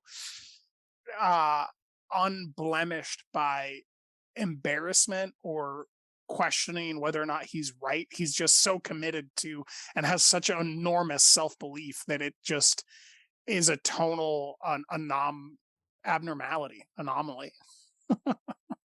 Yeah. I'm thinking about the way he runs, which thankfully we get a scene where he runs in this movie. Yes. In which he runs like, kind of like, if you were to look at a dictionary definition of running, if there was like pictures, that's what it would look like, but no one runs like that. Not even professionally trained runners. Exactly. Like he so runs picturesque. The way he does everything the way that you want to see it done, maybe not the way that it's actually done. And there's something magnetic and irresistible about it that is also like annoying. Probably how the real life Tom Cruise is, right? I feel like you always hear about how he's like nicest person. He looks you right in the eye and learns your name, and then that also sounds obnoxious and terrible to be around. Well, yeah, it sounds performative, right? Like he has this, subconscious algorithm running where he grabs your hand, shakes it, looks you in the eye, and has a memorization trick to get your name down, but was never actually sincere or earnest the whole time. He was just behaving the way that Scientology told him to behave. Sure. What's also interesting about this movie is I feel like it's the first time, and part of this movie deals with mortality. We have that we have that pretty good Val Kilmer scene, which it was very emotional to see Val Kilmer on our screens and really perform the way he does. And Tom Cruise is also really good in that scene, just reacting to him. But this is the first movie in which I feel like Tom Cruise is kind of showing his age. There's certain close-ups in the movie where you actually see white in his stubble, and the crow's feet is very apparent. And he's allowed to his be hair shorter than his co-stars. Dyed extremely black. Right. Just like the real Maverick would be. Yeah, but you're right. I just thought it was interesting that he was. Yeah, I just thought it was really interesting that I don't, in the other Mission Impossible movies, in The Mummy, in whatever other movie he's done in recent years, I just feel like he's always playing like mid-40s in my mind. But this is the first time I actually felt like, okay, Tom Cruise is aging. Sure, late 30s. But this is the first time I felt that he was aged. Yeah, and I mean, not to go too far off the rails here, but I mean that Mission Impossible trailer also shows, that we're kind of getting a series of these. Our movie star is getting old, and there's only more importantly, there's only so much time that we have left to shoot Edge of Tomorrow 2 before he can't do it anymore, people. So we need to get Edge of Tomorrow 2 greenlit. I'm excited to see if Tom Cruise can shift to becoming a character actor type. Like someone, or at least do more dramas, maybe like Eyes Wide Shut, which could be a segue. Yeah, we can move on to Eyes Wide Shut here. Was there any final pieces on Top Gun that you wanted to talk about before we move on? It's a fantastic movie, and I'm really happy that it's doing well, because I was kind of afraid for a second. You and me both. All right, on to Kubrick's last film, Eyes Wide Shut. I need a cloak with a hood and a mask. Okay, I think we'll find something for you. I suppose you'd like the password. If you'd like, sir. Fidelia. Thank you, sir. I don't think you realize the danger you're in there. You've been way out of your depth. You've got to get away before it's too late. All right, so continuing our discussion of the movie star Maverick himself, Tom Cruise, the most unsexual person being cast amidst an incredibly sexual surrounding, anticipatory sexual surrounding. Do you want to pick up where we left off in our last discussion about Tom Cruise, or do you want to talk about Eyes Wide Shut properly? Well, we can talk about how once again Tom Cruise just feels like an alien in this world as well, but I feel like that's also very intentional in this conception of New York that Kubrick is creating. Once again, Tom Cruise just feels totally alien, both in his relationship with Nicole Kidman and in his surroundings. And it feels like a very cognizant choice by Kubrick. Right. Like he knew exactly what he was doing. And there's that scene in the tuxedo rental place where he gets his costume. And that night when he sees the man's underage daughter getting it on with two men who are wearing wigs and negligees, his reaction is just so aloof and cold and distant. And then he has to act concerned the following morning. It's just there's these really weird tonalities that don't remove you from the picture and would with like any other actor. Like if any other actor did this shit, you'd be like, okay, cut, we got to reshoot that, and you have to actually like play it consistently. But Tom Cruise doesn't have to really have consistency of morality or like reaction, because he seems to just have such self-belief in the presentation that he's giving that it just matches the tone, the mood. Part of it's also that he's Tom Cruise. He looks almost perfect looking in the sense that he looks constructed as a movie star personality, face, and persona, right? Yes. And that keeps this constant remove from everything else, which once again, as we've been saying, is perfectly intentional. I'm looking at it here. Did you see who else Kubrick once considered for this part? I'm just trying to imagine them in this part. No, I did no research other than watching the film. So Steve Martin and Woody Allen was considered, which I think is also very interesting. Those versions of the film would have been very different. I don't even know that I can imagine a Steve Martin version of the film. The Woody Allen version I can get the guy dwelling on his wife wanting to cuckold him, and having that play in his image, that image play in his head, during the whole latter half of the movie. But Steve Martin would have been a very interesting angle. Right. Steve Martin is someone who I find is in these type of movies, it's hard to divorce his ironic detachment from more dramatic roles. And so I just don't know how it would play with something, because Tom Cruise, once again, is also a very sincere person too. Or he's really good at playing sincere. Right. I think that's why I had that pregnant pause. As I was like, well, is he? Yeah. So Eyes Wide Shut in general is a very horny film about how unsexual sex is and about how sexy almost having sex is. Do you think that's about right? Also just about how once you have a thought in your head, it can really fester in itself. And yeah, it can really just fester. Once you believe something, it just keeps growing and growing until it takes you on a wild journey.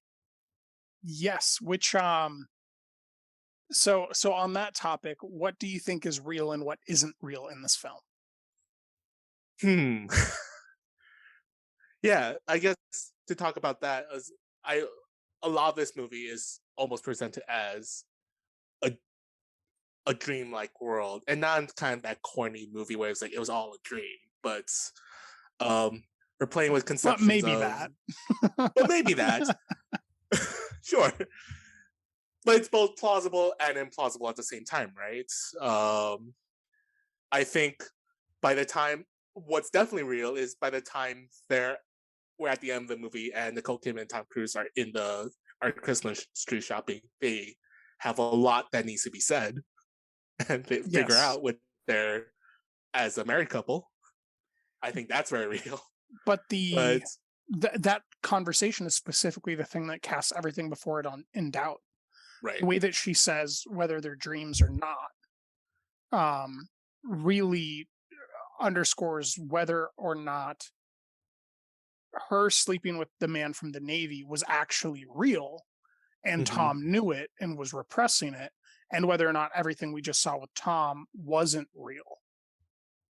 Right. Or which parts of it were real and which ones weren't. Or even if everything was real, how was Tom Cruise's perception of him skewed? There's that scene with Sidney Pollack in which he was describing his version of what happened to the Todd Fields character Nick Nightingale, for example, of that. And obviously our views our take is aligned with the character we've been following throughout the movie, but what about that is real or was just perception from Cruise's character? And quick aside, Pollock is so good here. Oh my gosh. So good. Another casting thing. Apparently, Keitel shot most of that, and then I think due to scheduling difficulties, because this was famously long production, they brought in Pollock for it. Really? Wow. I'd love to see the footage of Harvey, but yeah, See, Pollock is a that, perfect fit. And I think that having Tom play off of his own director, which Pollock was, in the firm is just really it creates an interesting dynamic to capture. well, I think what's good about once again talking about presence, when you have someone like Keitel in that role, Keitel's kind of swarmy looking already, and kind of he looks like he will be in a sex club, maybe a Times Square sex club, and not a fancy one, but a sex club Yeah. of some sort. Something seedy for sure. Right. But Pollock naturally brings kind of a warmth, like he just looks like a mensch, and Yeah, yeah.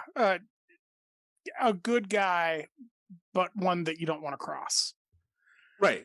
He looks like he looks like the guy who has money, who if you touch his money in any way, that's going to affect you. Yeah. But he's a good guy to have on your side. So that this idea of what's true and what's not true, I think the main dissociation I have with comprehending what's true and what's not true, or what's a dream, what's not a dream, what's denial, what's not denial, is the fact that Tom Cruise isn't just imagining a man with his wife. He's imagining a man with a specific face with his wife. And Kubrick is the type of storyteller who's very particular about what he shows and does not show. Right. And by actually putting a face on the man, that to me tells me that Tom knew exactly who she was talking about, and he was lying. And so from there, he's either imagining what they were doing, or he knows what they did. One of the two. And that just added a whole different angle to the movie for me. Interesting. I did not think about that at all. But yeah, of course, Kubrick's is the crazy person who will take all of those things into consideration. Yeah, I mean, especially if you go back and you listen to how the theme music is kind of adjusting during those sequences, how it swells up, especially like when the face turns. It's like this idea of a reveal of, even if it's just the imagination, the point that the Hungarian made when he was dancing with Nicole Kidman about agreeing about deceit is very apt. Right. But I guess the thing that I'm just fascinated by the way this movie kind of plays with dream logic, both in the way the camera is moving as he walks down the New York City streets, or just this was shot on a set in London, and this feels like an idealistic version of New York. It feels like a set, and I'm just fascinated by kind of this conception of New York and dream world that he has, and the way he uses his filmmaking to portray that. Yes, I agree. I mean, there's a lot of separate things, but just on the topic of the studio dream world, you always feel like you can't trust the surroundings of Tom. Right. But you never feel like the building isn't really a building. It's this great tone to strike between object permanence and questioning whether or not we're actually walking down the street. Like Right. there's those two things that you can't really hold in your head. But I mean, when you look at the actual like narrative construction of the film, it is so self-absorbed and self-generative, right? Like everything from every character is about him.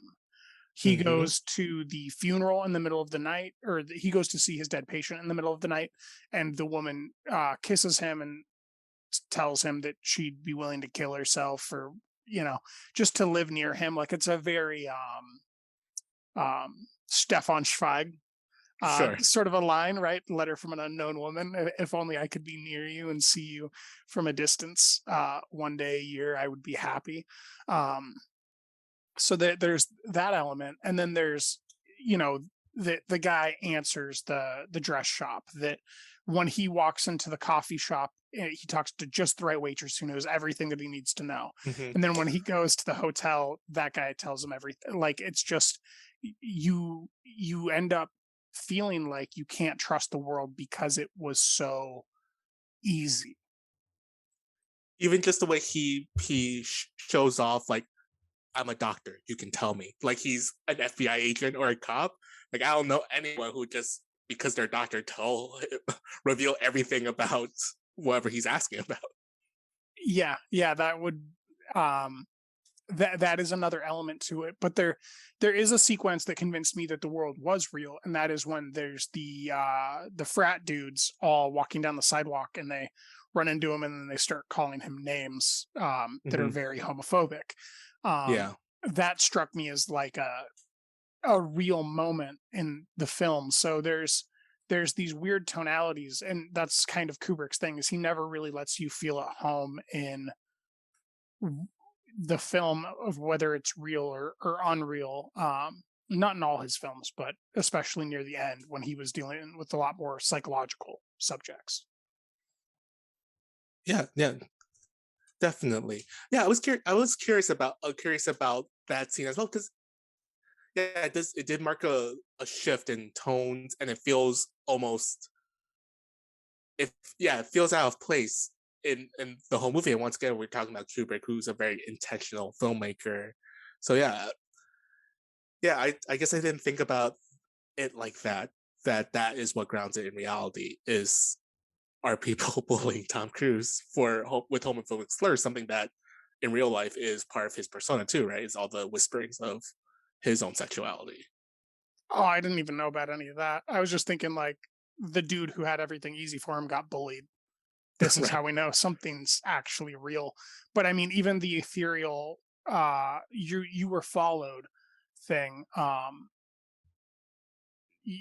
there's a question of how much of that is true, because the parts where we know he was followed, we didn't see the guy following him. No. And the parts where we don't know he was followed, we saw a guy follow him, right? There's always Yeah. this constant give and take to this film, and that's what keeps me from any one reading on it, but also what elevates it from what would otherwise be a pretty uh cold, conventional, adult drama. Yeah. So you in our Crimes of the Future discussion, you kind of wanted to talk about this movie as being a quote unquote cold movie. What were you trying to say with that? I number one, the interplay between humans regarding Hmm. sexuality was incredibly cold and distant. When he's walking Right. around the mansion watching these people have sex, there is a overt coldness to it. There's no sultry desire. The only in my opinion, the only like real attraction moments are when the women are part of the ritual, and they're just humans that are in a desirable form, that aren't engaging in the sexual action. And as soon as the sexual action kind of begins, the any sort of magnetism that they had is removed almost Hmm. immediately by what feels very mechanical. And the relationship that he has to Nicole Kidman is also obviously very cold. But the um, just like a aside I'll say about the coldness is there's sequences in the mansion where people are in the position to be 69ing. Sure. These people are wearing masks. Hmm. The people wearing masks with their masks pressed into the groin of the other are also moaning. However, they're wearing masks. There is no actual cunnilingus or oral sex happening. So it's all pageantry in those Hmm. cases. And so there's like this really deep artificial nature to the film Right. that has it very cold in those sexual sequences. And perhaps the most intimate is the moment that he doesn't have sex with the woman who comes to have HIV, right? That's where there's actually a warmth, in my opinion, from the lighting and the interpersonal relationship and the way that the camera is framed, kind of pressed up in a flattering way to the two of them, Vanessa Shaw and Tom Cruise. And even the way they affect each other, right? They both Yes. kind of leave this impact on each other. And I also think it's interesting that that moment is chosen with a sex worker, right? Mm-hmm. Is it's kind of is what you would think would be the coldest thing with intimate relations is a transact with it being a transactional nature. That's the warmest relationship that he has throughout the film. And that's the warmest that it comes again is when he returns to the same apartment and talks to Mhm. the friend. The interaction they have when she squeezes through the table and they get pressed into each other. Mhm. That interaction is the only other time that I really got a sense of like warmth and desirability and happiness. Yeah. But even Everything then, else was like that's jealousy and cold. even then, that scene felt very one-sided on the woman's front, coming from Tom Cruise, even though he was participating and starting to unbutton the shirt. I did not necessarily feel that from Cruise's character. I don't know if you agree. Yeah, he was a different he was portraying himself differently there, but the camera work itself, not him as performer, but the Mhm. camera and the way that it was presenting the interaction was not cold in the same Right. way or withholding in the same way that those other shots were, where it was I mean the sequence where Nicole's stoned wearing the sheer top and panties and they're in the bedroom and they're having that conversation like it it's the most unsexual probably thing to happen in the whole, or it's like the most unsexually engaging thing to happen in the whole film. But if you read a synopsis of that scene, you would think it's the steamiest. Tom Cruise is naked, laying in bed. Nicole Kidman's wearing a sheer top, talking about her sex dreams. Like, and they're stoned. Like you would think it would be a very sexy sequence, but it's almost ugly and Right. debilitating to engage with. Yeah. And it's kind of debilitating for Tom Cruise character too to hear those things.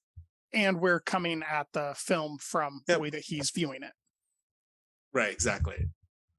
So I want to talk a little bit about Nicole Kidman's character and kind of the things she said, especially that scene in which she's woken from her dream that she was having in where she was having sex with many men, as she kept saying.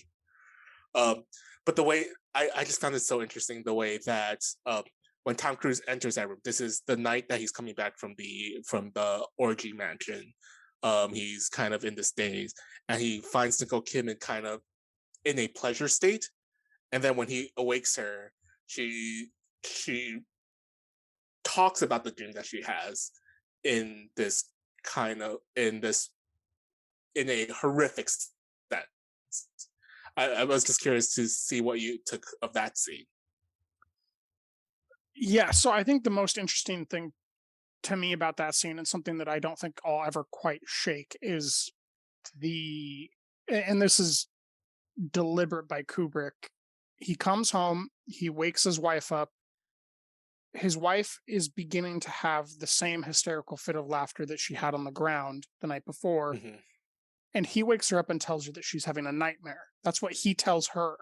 Right. That's how he interprets it, or how he wants her to interpret it. But that is absolutely not what is actually happening. Yeah. No, exactly. And I I think just the way that they're also trying to give each other what they want to hear and believe, which is when at the end, when they're quote unquote fully honest with each other, it just drives home the point of this cold relationship between the two. Yes. The and it also gets into the way that we want our spouse to or people that we're in relationships with to behave differently than the way that they're behaving. And I mean, it's just such a damning scene to watch Nicole begin to have hysterical laughter, which is the exact, I mean, joy is the exact opposite of a nightmare, right? Right. And then be woken up by someone you're supposed to be able to trust and you're in a bonded relationship with, quote unquote, for the rest of your life if you don't get a divorce. And have the opposite be told to you. Like there's just so many different layers of mistrust that Kubrick's getting at in the minutia and the broader stakes of obviously what he's saying about society. If indeed well, I think that we can agree that the mansion was real and the figures of power at play there. There's a lot that he's saying, but he's bringing it home with that minor characterization of a husband lying to his wife about whether or not she was having a nightmare, even though she goes on to say back to him, recite in entirety every moment of her dream. She doesn't even have the balls to tell him that he was lying to her, that it wasn't a nightmare. Right? It's like this, it's such a complex scene. I just don't know what to do with it. Right. That's why it really, it stayed. That's the scene that stayed with me the most. Is just the both in kind of like the lewdness and the lewdness in the way she's describing her dreams, but also this interplay of this is supposed to be a nightmare, or at least she's trying to tell her that this is really a nightmare because that's what he told her. But also there's kind of this undercurrent of joy in the way that she's talking about it. Yeah, and she's super stoked. I think those two, that tension. Yeah. And you know what? From the way she's describing it, I would be too. Yeah, it's that and so many other sequences I just don't quite know what to do with. Like, who put the mask on the pillow? Him? Her? Or did someone actually break in and do it? Or did Sidney Pollack do it so that he would make sure that his doctor didn't make a mistake? Like, there's just all these different layers to it. Or even part of me is thinking of like, oh, is this still part of this reality? Is kind of this an idea of he'll always have that in his mind when he sees her now because of what he's experienced, things like that. I get the sense that it will never leave his mind, but I also I mean, it's hard to divorce Tom Cruise, the performer, with Tom Cruise's role here. And so I kind of wonder that weird self-belief where he just keeps on, manifesting the world the way that he wants it to be, which is just perfect casting for Kubrick. It removes certain levels of doubt, where the film ends with that line where Nicole Kidman asserts that they have very important business to get up to. Fuck. Fade to Stanley Kubrick's credit. That makes you believe that they'll pull through it and that he's making a deeper assertion about how he views the social contract of marriage. And also the social contracts of things like friendship with Sidney Pollack's character and that sort of thing. I don't know that I can really make sense of it so much as flounder around and identify little things that I find curious or attraction to. Yeah, no, definitely. Even I also want to shout out like Todd Field as Nick Nightingale. I think he just plays kind of this perfect. When you're talking about presence, he gives off a swarmy vibe. Someone that's both like someone who will easily give up a secret that's not supposed to give up, but also someone who can break in an instant. Yes. Yeah, he that role is really memorable, and I can't even like think of what that guy's face looks like, but the characterization that he brings Hmm. kind of hinges the whole narrative in a way that is convincing and doesn't feel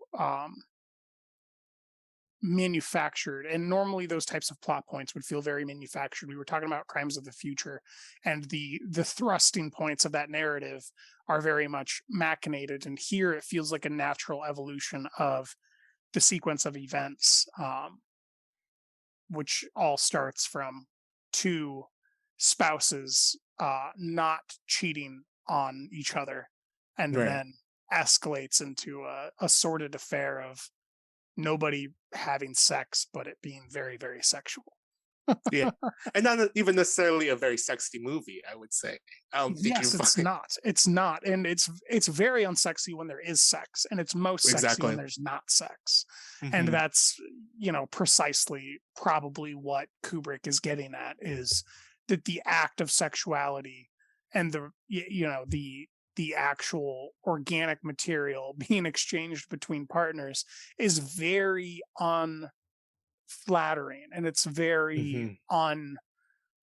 um enamoring, but the engagement of two people who might have a sexual engagement is much more enticing. Yeah, yeah. So another thing that I'm also curious, we're talking about the persona of Tom Cruise. Obviously, Tom Cruise and Nicole Kidman were married at this point. I can't help but to think about their marriage, their actual real life marriage, watching this movie, or at least the way pop culture has talked about their marriage.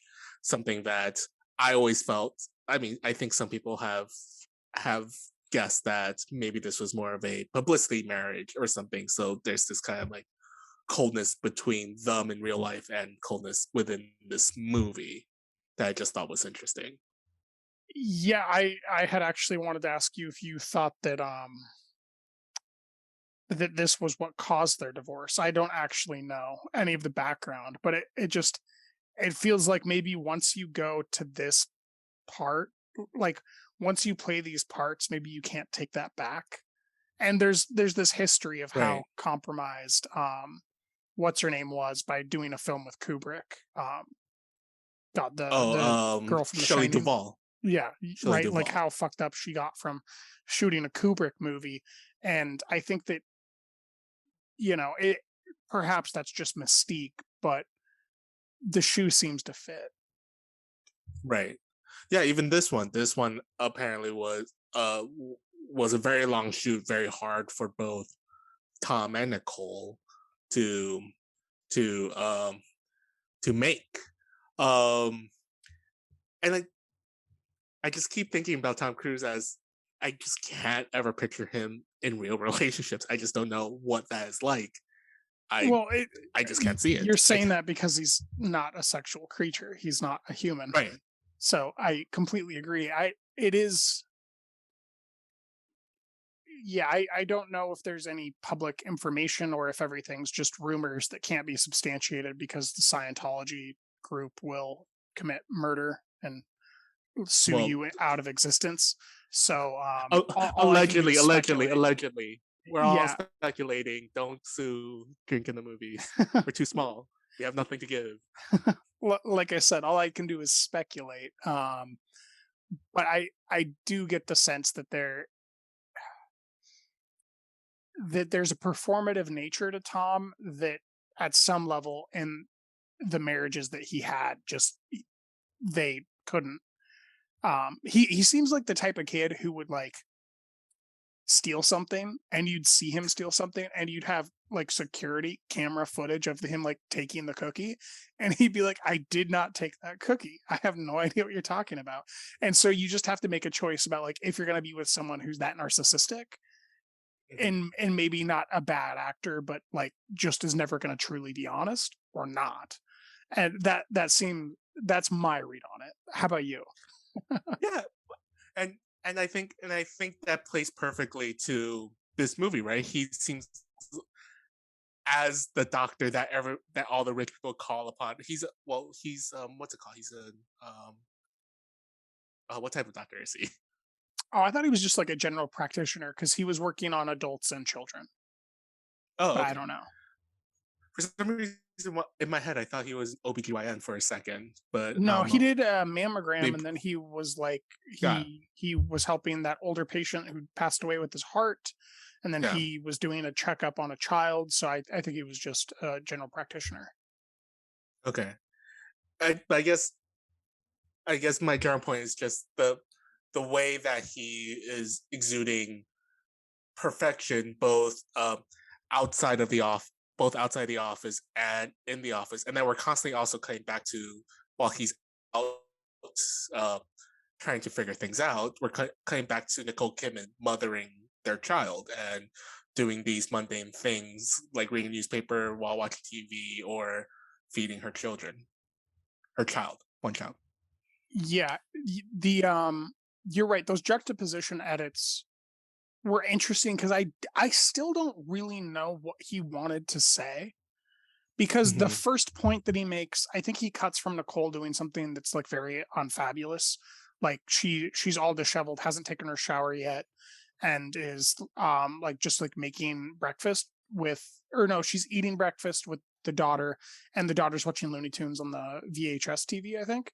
And then it cuts to Tom, and he's with a very beautiful woman who's topless, Right. and he's feeling her breasts, and it's like, okay, that's an interesting point. But then it continues and it gets into like how mundane and unsexual this is Right. for him, and then it cuts back to her um kind of taking like a sensual shower and like getting ready and then putting on clothes, and she puts on like nice presentation clothing, and you just start to kind of get into this devolving point, which is I think exactly what Kubrick wants, which is like there isn't a one is better than the other. It's exactly what you make of it type of a thing.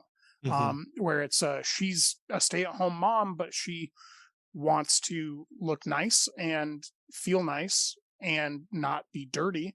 And he is a doctor, but when he comes home, he wants to be a good husband or something. Like there's, he's digging into those complexity of character, but the way that he does it with the cut editing, it really did stick to me.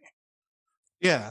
Part of me was also just thinking about the way, and there's something I mentioned early on, is just the way that when you get certain ideas into your head, whether or not it's like, did your wife actually cheat on you, or something, that the way that idea festers in your own internal mind, as opposed to what the other person is thinking, which is like, I take care of my child, I take a nice shower, while he's out trying to prove something to himself about his own sexuality or what he's capable of doing. I found meaning I found that meaning within those juxtapositions. Yeah, that's a good point.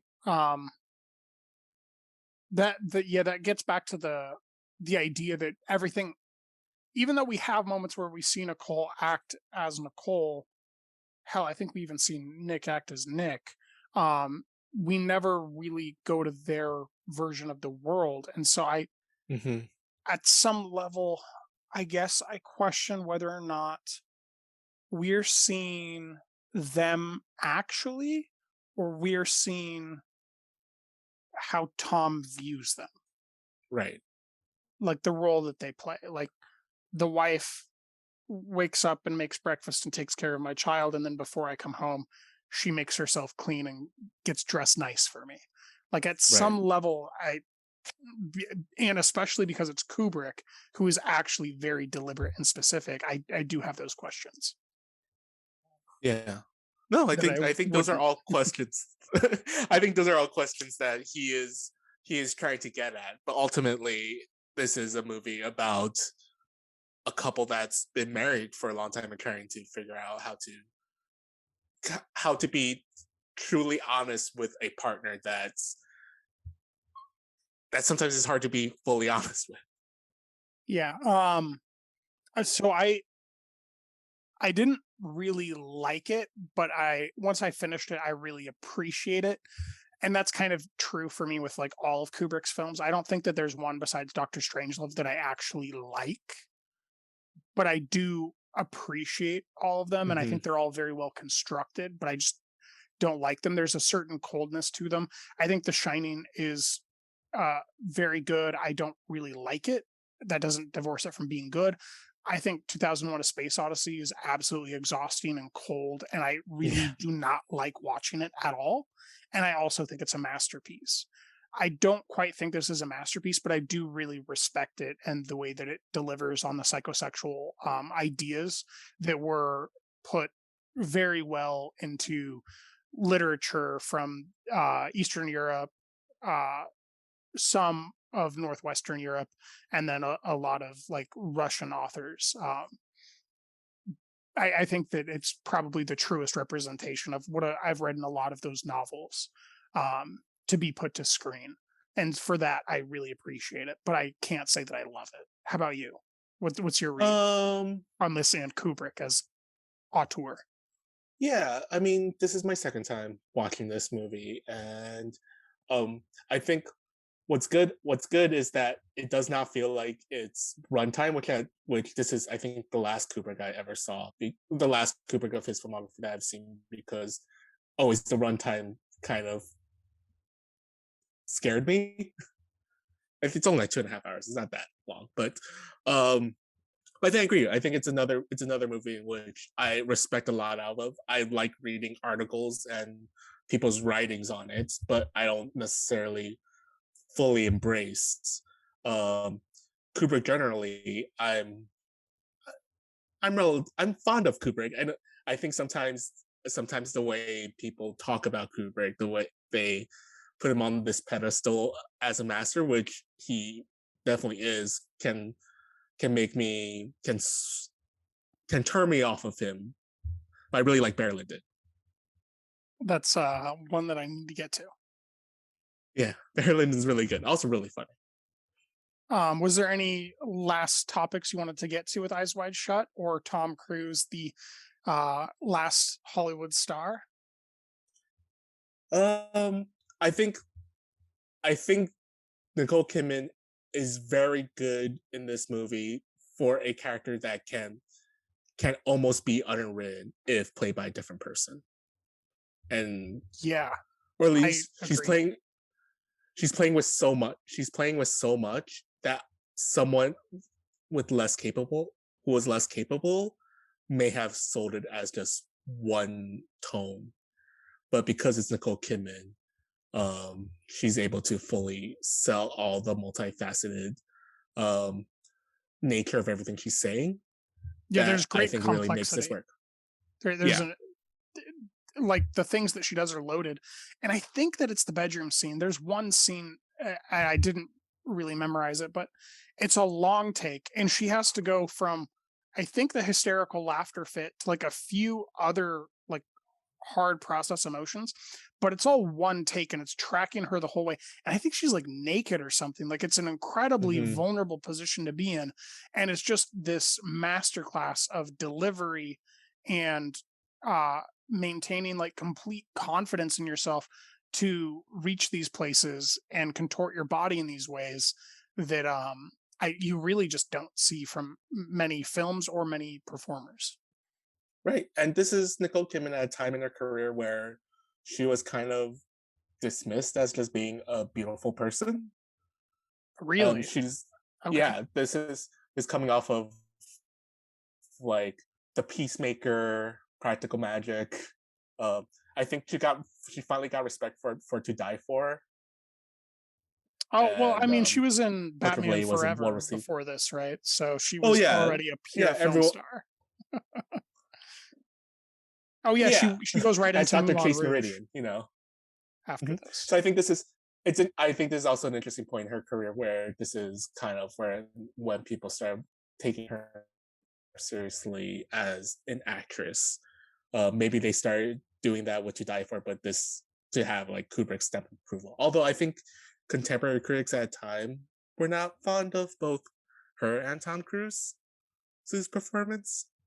Interesting. yeah, it that adds that layer of what are we unfond of now that we will be fond of later. That's always interesting to think about. But it is fascinating to me to think about that trajectory of how she ended up doing Dogville with Von Trier at some level. Right.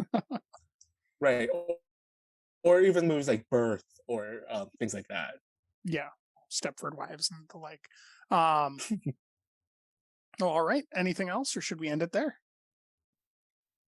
I'm excited to see what Tom Cruise does next. I'm excited for all the non-Mission Impossible Tom Cruise movies that are coming. I'm not saying I'm not excited for Mission Impossible, because I'm really curious to see what his 60s will look like. Because he's seeing recent pictures of him, he's starting to look old. Yeah, I am also fascinated, and that is one thing that I think I began to wonder at my second or third screening of Top Gun. He actually introduced the film, whereas he hadn't.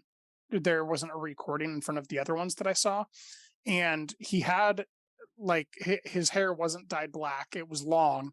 He had severe crow's feet, which is great. That means he's smiling a lot. And I just wondered, like, what is he going to end up being? Because we haven't really seen someone from this generation yet not get plastic surgery. And so if he doesn't get plastic surgery, it's going to be fascinating, because in Top Gun, Val Kilmer has had plastic surgery. Some of that wasn't really because he wanted to, because he had those other surgeries that kind of forced his hand, but it's going to be fascinating to see what happens with that. We'll see. Tom Cruise probably has had several procedures done, but something that's interesting in terms of his look now, he's starting to have that old person neck thing where it's just something that I noticed that too. And he was shirtless in Top Gun Maverick, and he has the old person, like when you're a fit person, but the way your body has developed, like he has abs, but they look kind of flat or like bulky in the way that Arnold Schwarzenegger looks now. Yeah. He has those type of abs, so his body shape is just not young anymore. And I was curious that he allowed himself to be filmed shirtless, looking like that. Not saying he doesn't look great, but I can imagine him not thinking he looks great. Yeah, that's a curious wrinkle. I'll have to think on that more. I definitely took it with a lot more confidence and didn't question his physique the way that you did, but maybe there is something to him acknowledging his aging finally. Yeah. We'll see with Mission Impossible Dead Reckoning? Part 1 Mission Impossible, what is it? 7 : Dead Reckoning - Part 1. Something I'll always remind people: they hired Jeremy Renner to replace him in Mission Impossible just for them to scrap that character. Yes, 10 years ago. You can't replace Tom Cruise. Well, thank you for joining me, Patrick. Where can people follow you and find your work? You can follow me on Twitter on a handle that I never remember, and on Letterboxd. If you just type in Patrick Hao, Hao, you'll be able to find me. Perfect. Well, thank you so much for joining me, and I'll see you next time. Thank you for having me. Run! Go! Get to the chopper! We have to go. I'm coming with you. That was brilliant. You're the best!